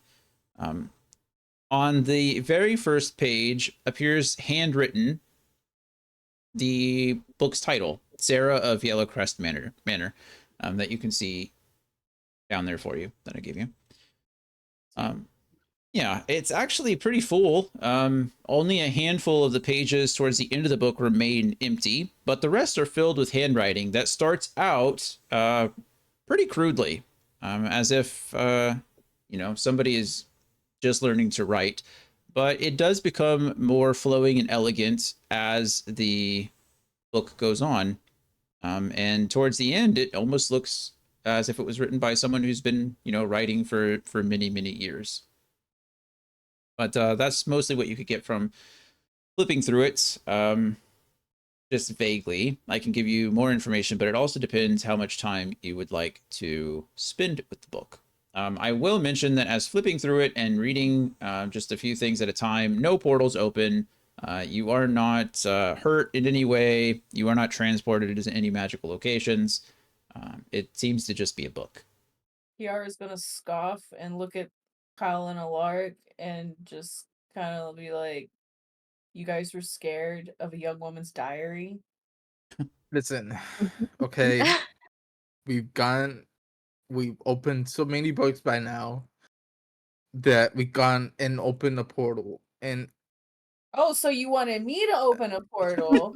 you know, You looked it's your capable. Oh first my. day here. I mean, your first time You know what? here. You know what? I made you two nice gifts. You're not getting them now. Oh, Oh my God, Kyle, how could you? Oh, A lark I've strike. working on these shits for y'all. Holy! wait, Both of Alark, you, this was your idea. What do you mean? you both owe me 50 gold pieces. Oh, oh my God, Kyle, I thought you were good. How could you do this? Kiara's gonna kind of do Gaslight. a hidden rage roll. Uh, Anywho, she's gonna continue to read the book. Yeah, so it does, it's going to take you a while to get all the information from it. It is a decent sized diary slash journal, but you can get a cursory knowledge just by glancing through. The first third of the book seems to be writing exercises. It seems like Sarah, the author or the owner of this diary, began by writing out her alphabet several times, trying to get used to the lettering. Again, it looks very scratchy and inelegant, but it soon turns Kiara into what appears to be this young girl practicing her name. And so she really practices her S's and her A's and her R's and her H's, and she begins writing out her name several times in the course, or after she's gotten her alphabet mostly down. And as I said, this is mostly the first third of the book. However, shortly after that, she does start using it as more of a journal, and or rather, more of just like lists. She uses it to write down lists of household chores and pending activities and shopping lists, and that's also included really in like the first third, the last few pages, where the actual diary begins. The book becomes a first-hand account. All of this is written in common, so no problem there, of the life of this girl named Sarah. She describes herself as a servant of in the Waterdeep Manor of Lord Vialis Yellowcrest and Lady Maria Yellowcrest. I will put that in the Discord so you can have that. I think you can probably remember Sarah, I hope, but those names, there you go. The diary entry. You said she was what to them? She was a servant. Okay. The diary entries themselves are not on consecutive pages. Most of them are undated, and they're interspersed with the other things. Like I said, the lists and things like that sometimes are written in there. It does jump from time to time. In addition to her writing about her daily obligations and life in the manor, Sarah wrote extensively about Lady Maria, who happened to also come from a poor family and empathized with Sarah's lack of education. So, in showing genuine affection for Sarah, she taught the young woman to write and gifted her this diary so that she could continue to practice and keep a journal for herself. Oh. Yeah. Um, Again, at first, this is really just the internal thoughts and the daily writings of a young woman who's attempting to learn to write. She's just writing about her daily experiences. However, towards the end, and some of the last entries of the journal, um, dated just over 5 years ago, from today's date. These are actually starting to be dated. The diary tends to change in tone a bit as Sarah worries about the strange conduct of Lord Yellowcrest. He tends to have a habit of spending a lot of time with ancient books in languages that Sarah has no idea how to recognize. And the very final diary entry reads, as you get to the last page, quote, I stole close to Lord Vialis today and saw that he had chalked a circle marked with strange runes across the floor of his study. A puddle spread within the circle and appeared to me as bubbling blood. Lord Vialis stood next to it motionless, one of his vile books in hand, and muttered something I could not hear. I slipped away quickly, though. I slipped away quickly, though I fear he might have heard me this time. I have never been so scared, but I must tell Lady Maria what I have seen. I must. And um, underneath the last journal entry are two drawings, one of which appear to be, well, let's see. Kyle, Alaric, are you also looking over this diary? I assume you're still in the room, right? You're not just allowing Kiara to go about it? There's no portal. There's no portal. Mm-hmm. You recognize the first drawing. It is written very, or is drawn kind of haphazardly, very quickly. But this is most definitely the creature that ended the lives of your friends and nearly ended yours as well. It's not exactly, like I said, it's not an exact replica. It's not an exact drawing, but it definitely is that thing. And the second drawing is what she seems to have remembered about the rune-marked circle that was mentioned in her diary entry. Are any of you proficient in Arcana? I am. I have a 2 in it. Are you I am proficient, or are you proficient. just Is it checkmarked? Yeah. okay? Then both you and Alaric, you can either roll separately or you can choose to help one another. It's up to you. You roll Bernadette with advantage.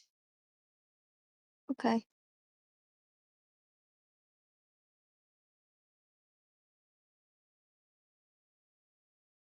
Let's go, Burninator. Okay. Go. 19 plus your 2 is 21, it looks like, and 21 is enough. Both of you putting your heads over the book. Alaric, you immediately notice the drawing and kind of take a step back, but Cole, you don't recognize the first drawing at all. It means nothing to you, but you do recognize the second, and it seems to be the circle that is part of a ritual casting of the spell Contact Other Plane. So Contact Other Plane is a level 5 divination spell. It can be cast as an action or as a ritual, and it does last a minute. You mentally contact a demigod, the spirit of a long dead sage, or some other knowledgeable entity from another plane. Contacting this otherworldly intelligence can break your mind. When you cast this spell, make a DC 15 intelligence saving throw. On a successful save, you can ask the entity up to 5 questions. You must ask your questions before the spell ends. The DM answers, in this case would be me, but it doesn't matter, answers each question with one word, such as yes, no, maybe, never, irrelevant, or unclear. If the entity doesn't know the answer to the question, would be unclear. If a one-word answer would be misleading, the DM might instead offer a short phrase as an answer. On a failed save, Like a magic 8 ball. yeah, pretty much. As a fail, except this time, the magic 8 ball actually answers you, I suppose, with real answers. On a failed save, you take 66 psychic damage and have the incapacitated condition until you finish a long rest. A greater restoration spell cast on you ends this effect. So, if what this young lady is saying is true, which right now you have no reason not to believe her, it seems that Lord Vialis was casting a contact other plane spell in an attempt to contact something, some demigod or spirit or um, sage or something, some entity from another plane. Hmm. Like I said, that is the cursory knowledge. There is more that can be gleaned from this journal, but it will take you more time to read it. If you want to spend time studying it, you're more than welcome to. Um, if you want to start acting based on what you do know, that is up to you. Kiara is down to let Cole continue to study the book. Yeah, he'll study the book. Okay, so we'll say that it's going to take, a few hours. Cole doesn't need to read through every single journal entry. He's obviously not really concerned about the lists and things like that of chores, so it'll probably take a few hours to actually go through the book. We can confirm that it doesn't matter now that by the time Cole has handed over the book, word has gotten back that we can confirm that that is the seal on the cover of the Yellowcrest family, a lemon tree with the rising sun behind it. And Kyle and Alaric, you both can confirm that that same symbol was on the young lady's dress. So, so far everything seems to be lining up. The diary claims that she was a servant of the house. The symbol on her dress matches the symbol on the book, and the Yellowcrest family, is mentioned several times throughout the diary. So, does anybody have any questions about anything about that beforehand before I start going through more information? Nope. Okay.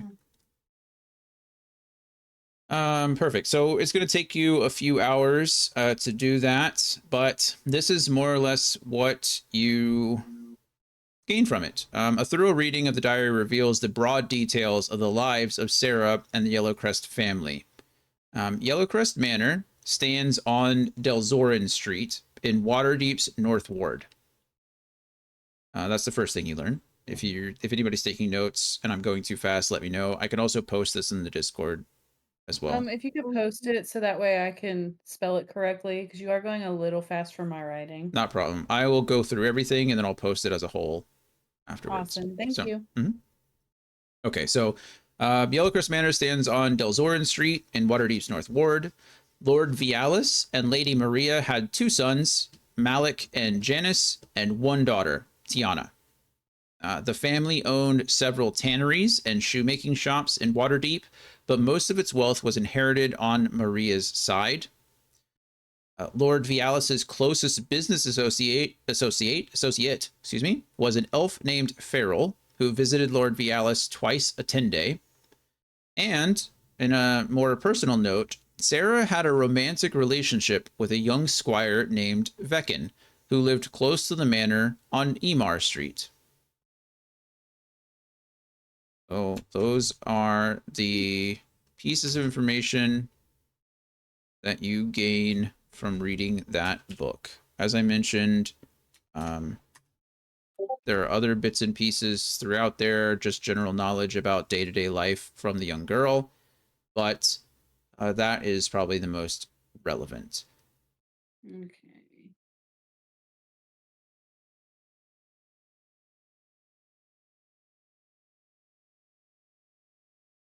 So we would have to travel to Waterdeep to gain more information.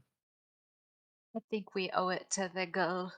I feel like without her guidance, would probably be lost. Like our souls would be lost. Cole is he's very quiet for once, and he's like kind of internally freaking out, like,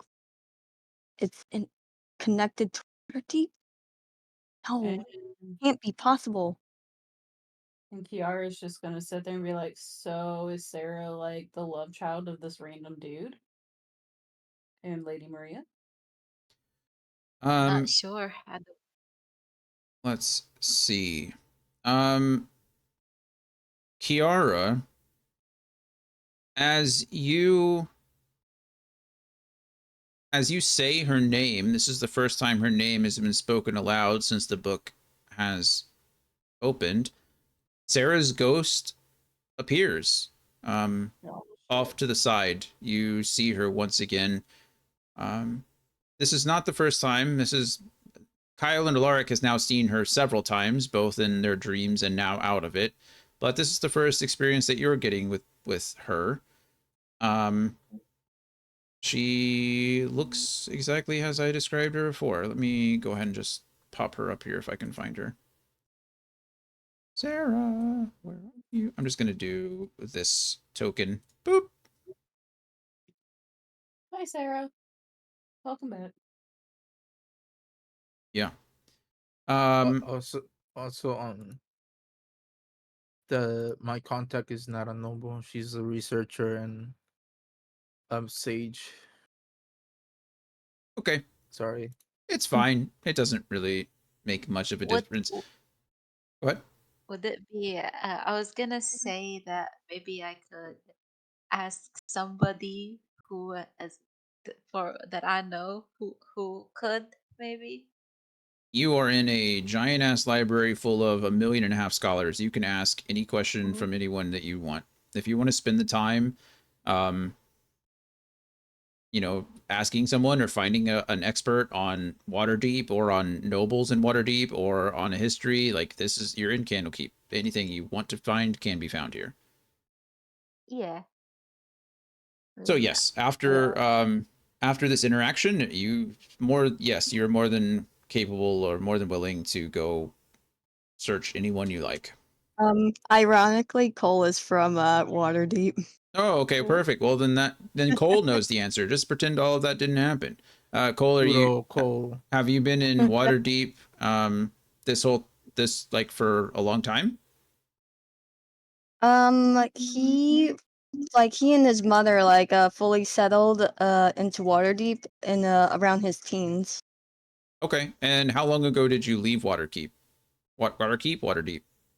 Were you, Waterdeep. When he was a bit older, he left Waterdeep. would you have been there 5 years ago? I think so. Okay.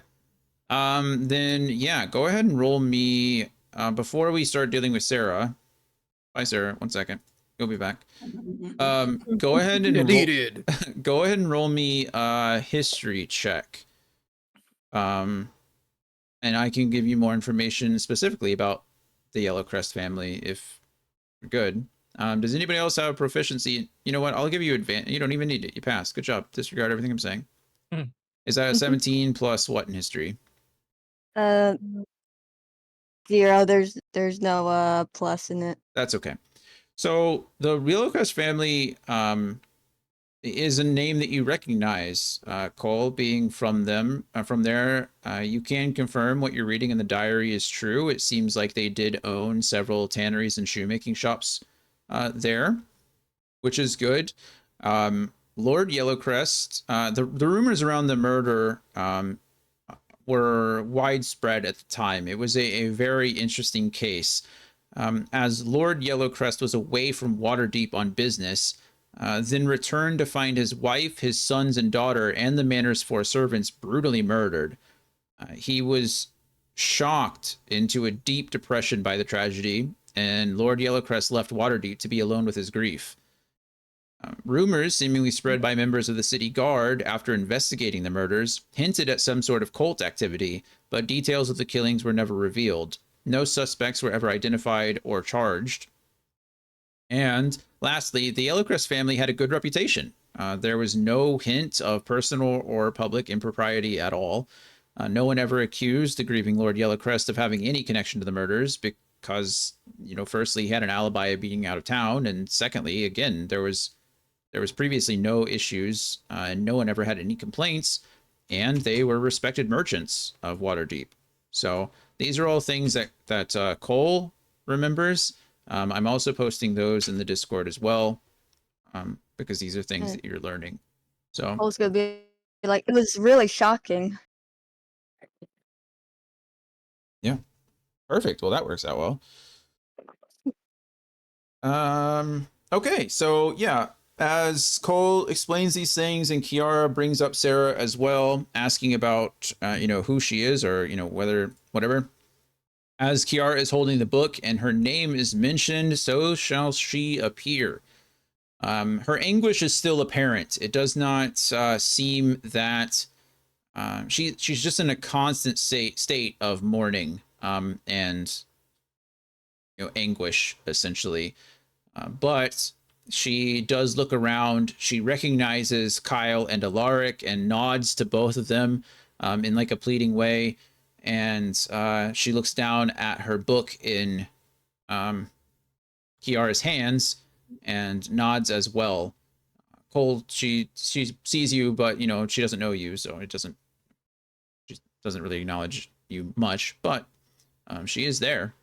She does seem to be kind of hazy. Her spirit seems to be attached mostly to the book. If you look closely, you can see almost a hazy connection between the two of them. But she's here currently, so. Can Kiara wants to try and communicate with her. Sure. Yeah. Um, can you speak? Are you a ghost? As your first question, you ask, can she speak? She opens her mouth, and you see what Kyle and Alaric has seen on several occasions. Sarah's tongue has been completely removed. She attempts to mouth some things and like in grunts and groans, but she cannot form words.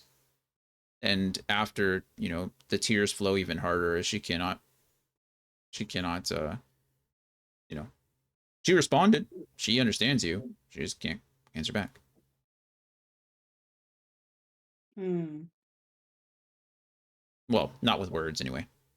I would say, can she I don't know if she can interact with things that are like a pen and paper, or if she can trace on the table what she's trying to say. Are you trying to hand her something? I'm just trying to ask her what's up, what's wrong, what happened. She, as you ask her, can you write? Can you draw? She places her hand on the table and it passes straight through. Her hand goes straight through the table. Mm.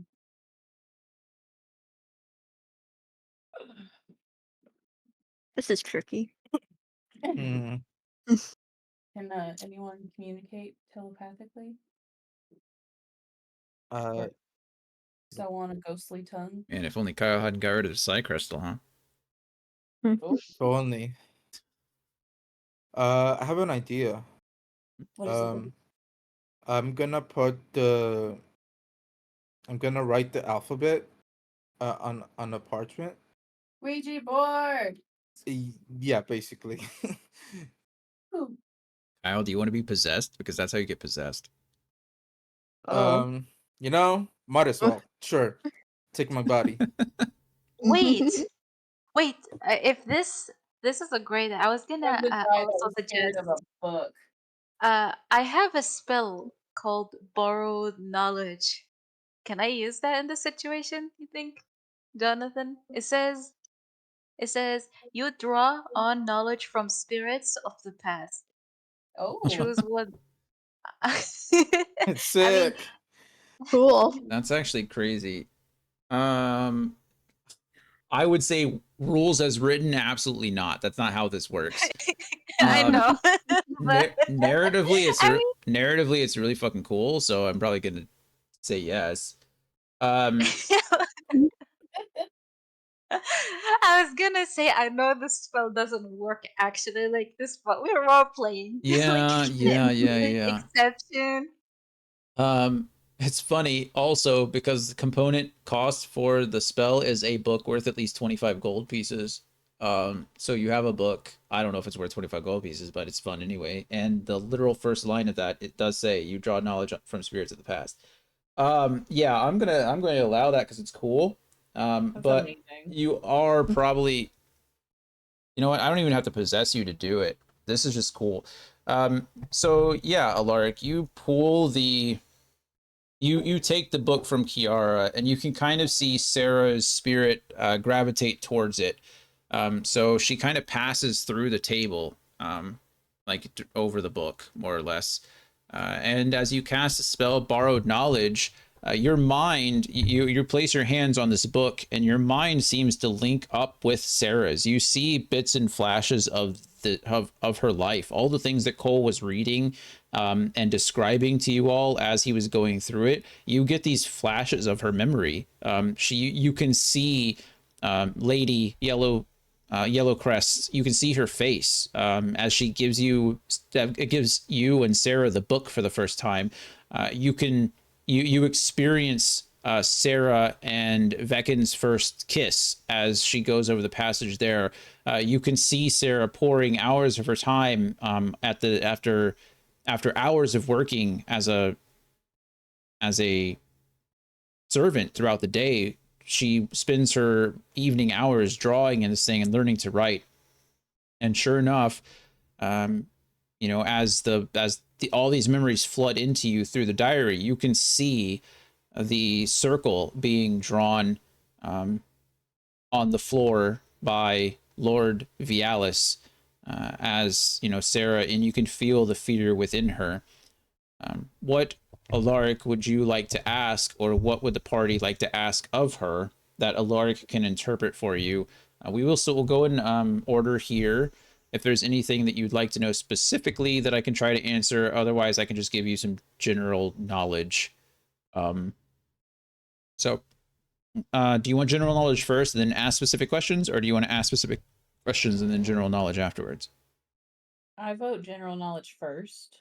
Yeah, me too. Yeah. Okay.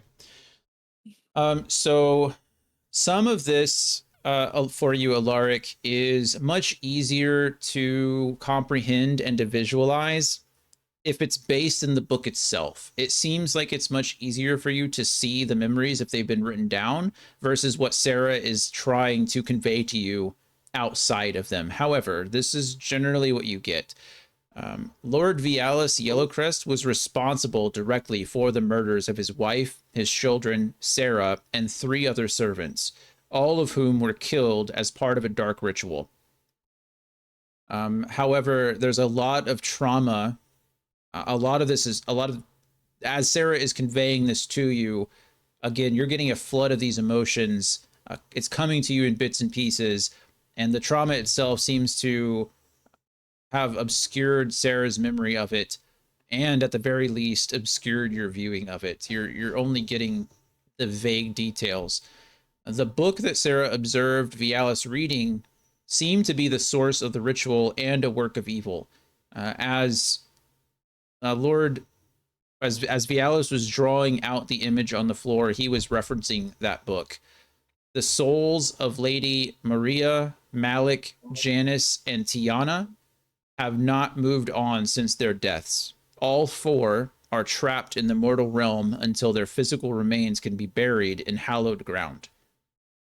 And lastly, the remains of those victims are missing. Sarah doesn't know what happened to them, but she is certain that Lord Vialis has something to do with it. And that's really, those are the 4 main pieces of information that you are getting from Sarah. So she wants us to bury her and her family. Mm-hmm. She is Oh, requesting your help, yes. And not to mention, as I said before, the first drawing that Sarah drew in her diary, the creature that seemed to be on the face of the book, um, is that of the lich that took your friends. So it's kind of a 2-pronged. Edgar. Edgar. Yeah, Alaric, as you get these images, your hand starts twitching once again. He's gonna hold it like around the wrist, because like stab. At this point, he'll name the hand Bob or something. It's not his own. All right. So that's the general knowledge we had. If you have any specific questions that I can give you, let's do so now. I just looked down. It is 4:08, so we are technically 3 minutes past our time. I know Laura said, I know Laura said she took a nap, but I still want to keep our schedule as much as possible. So let's try to do one round of questions and then we'll wrap up here. Now that you know where you're supposed to go, I'll kind of give you a little bit more narrative push and then we'll call it for this evening. So, Kiara, is there anything specific that you want to know that Sarah might be able to answer through Alaric? Hmm. Well, if he was supposedly out of town whenever the brutal murders happened, like, I want to know, like, who, essentially, who done it or, like, how it was done. Sure. So let's see. Alaric, go ahead and roll me an insight check for that. Gotcha. Second. You can roll it with advantage because you're using your spell slot to do it all. Okay. All on the site. Mm, mm, mm, mm, mm.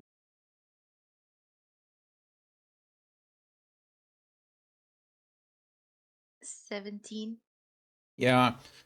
So Alaric, as you're trying to hold your hand still, Sarah listens to Kiara's question and tries to implant your mind. And you have to release your hand briefly as you flip through some pages.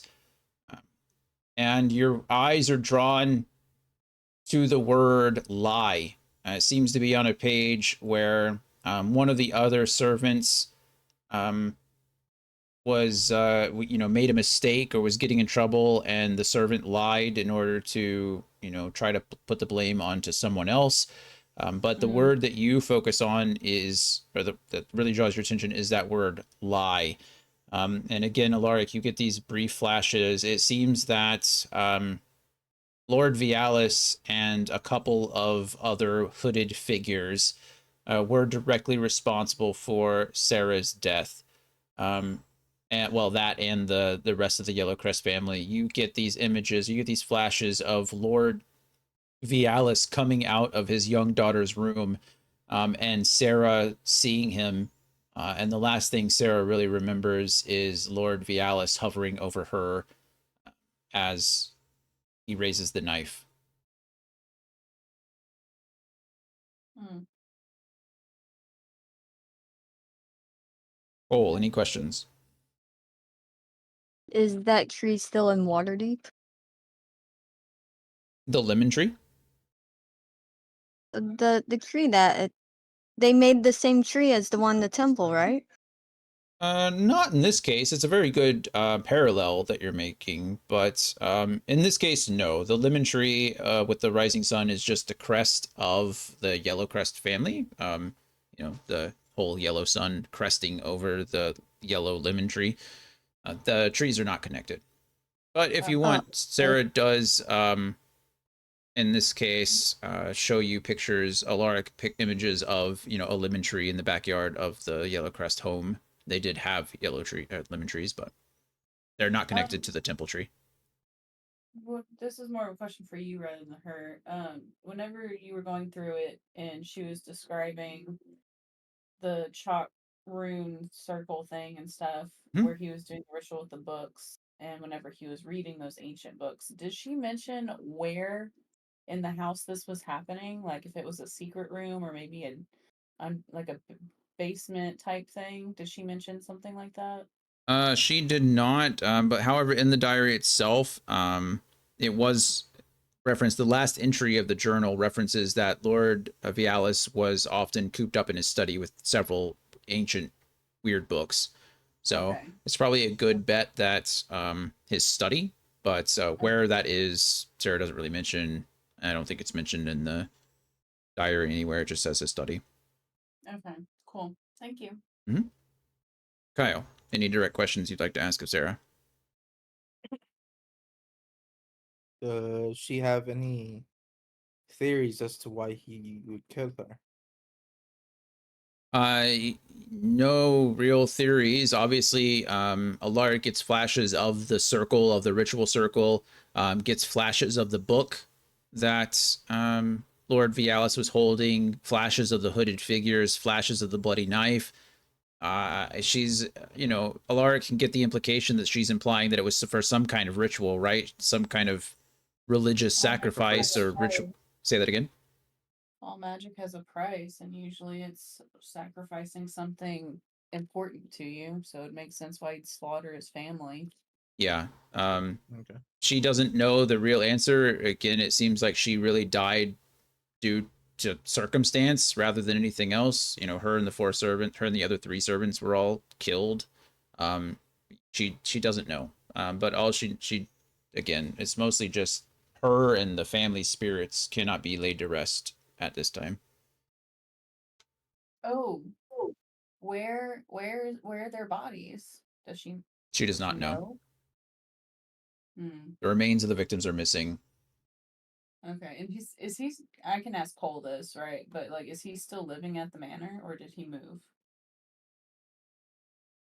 Uh, Uh, You can ask Cole that. It was, I think it was the first point that I made in the second section of, or maybe the third, I think it was section. Lord Yellow, shocked into a deep depression by the tragedy, Lord Yellowcrest left Waterdeep to be alone with his Ah, grief. So he is no longer staying in Waterdeep. okay. And as far as Cole knows, he probably wouldn't know, honestly, where he is off the top of his head. Okay. I just didn't want to take a question away from anyone else. No, you're good.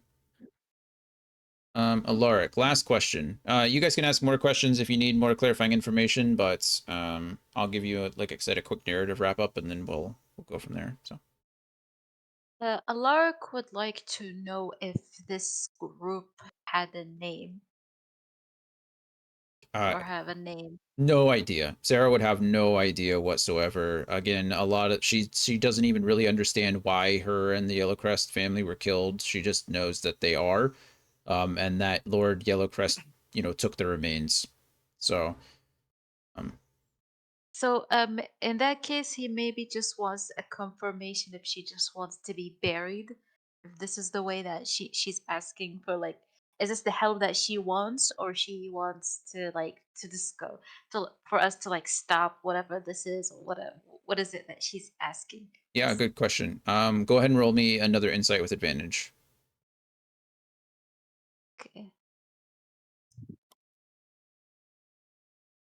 have -1. I hope I roll something good. 12. That's okay. That's not anything too crazy. Um, she is clearly very distraught, and clearly in anguish. Right, her soul is trapped in this realm when it should be able to pass. And she she clearly is mostly concerned about having her and the other servants and the family's souls rest. However, you sense just the smallest tinge of revenge as well. She obviously wants Lord Vialis to be punished for what he's done. But to be fair, Sarah doesn't even know if he's still alive or where he is. Um, so, she wants him to be punished, but she would be, obviously her soul would be released just by being buried. So that's her primary concern. Does Okay. that make sense? So it sounds like we need to go to Waterdeep. Yep. Mm-hmm. my mom has spare rooms. I get to see mom. Yeah. See. Okay. Mother. So you now clearly have some sort of goal in mind. As a quick aside, obviously it has been 5 years since the death of Sarah and the Yellowcrest family, with the exception of Lord Vialis. However, the Yellowcrest family obviously was pretty well known. Cole remembered who they were. Um, there is obviously still a good chance that someone or multiple people in Waterdeep would recognize the name or the crest or be able to point you in the right direction. The last thing you know is that Lord Vialis is still alive, so maybe you could track him down.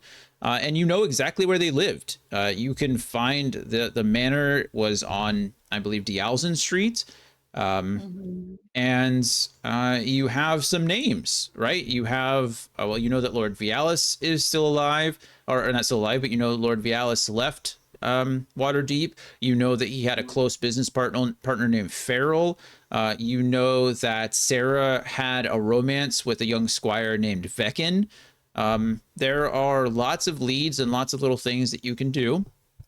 It is up to you when we get back next week. You can decide whether you want to depart immediately, right, and make your way to Waterdeep.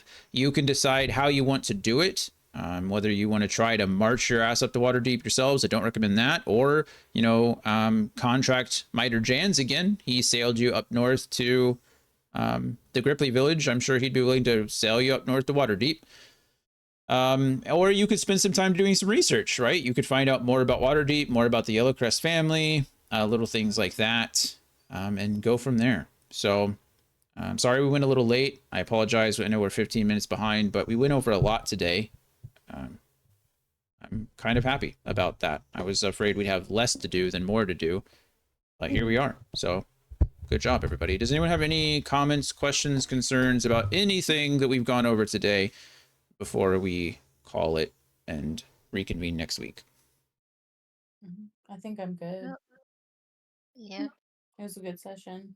It was a good session. that's a great session. You guys did well. So, yeah, I really appreciate all you guys' efforts. I know you guys had to do some extra stuff between last Wednesday and this Wednesday. I'm sorry. They're just, 4 hours is a lot. Is not as much time as you would think when you're trying to re-roll a bunch of characters and redesign some things and get it all going. So thank you guys for putting in the effort throughout the week. I really do appreciate it. Obviously, it's not over. We'll develop the characters a little bit more as we go.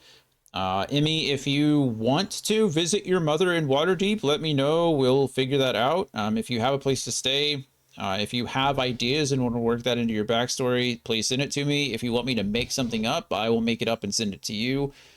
You can let me know there. And then, yeah, next week we'll keep going. I don't know how long this chapter is going to last. It's not that long either, but every time I say that, it lasts 7 to 8 weeks. So I was gonna say that. I think at the beginning of the next session, I will probably throw in a combat so that people can start getting used to their characters a little bit, because combat's always the slowest for us. So I think we'll do a small little fight depending on how you guys decide to make your way to Waterdeep. Hint, hint, I recommend the boat. But other than that, it's really, really up to you guys. So that's it from me. That's it. All right. If you have anything, if you need anything, send me a message. We'll go over it. But otherwise, I will see you next Wednesday. Sweet. Thank you. All right. Well, Thank you. Love you. Bye. Good night, everybody. Night. Good night. Night. Alrighty, stream. Alrighty. We are, it's almost 4:30. We are later than I thought we'd be. I'm tired. What are we going to do? We are going to end the stream, or end this stream, and then start it up again. So the plan will be to end or to stop this. It's 4:30. I should probably go on my walk now before. No, you know what? It's not a big deal. I will end the stream. I'm going to go get a snack, use the restroom. I'll be back on no later than 5, probably much sooner. And then we're going to beat Spider-Man 2 this evening. That way tomorrow and Friday can be dedicated to Space Marine 2, Warhammer 40k with Anthony. Hopefully Anthony can join us as much as he can. I know he said something about his laptop might be able to open it and run it while he's at work. So fingers crossed that is the case. But yeah, that was D&D. That was a good session. I actually really liked that one. Hopefully everyone else enjoyed it too.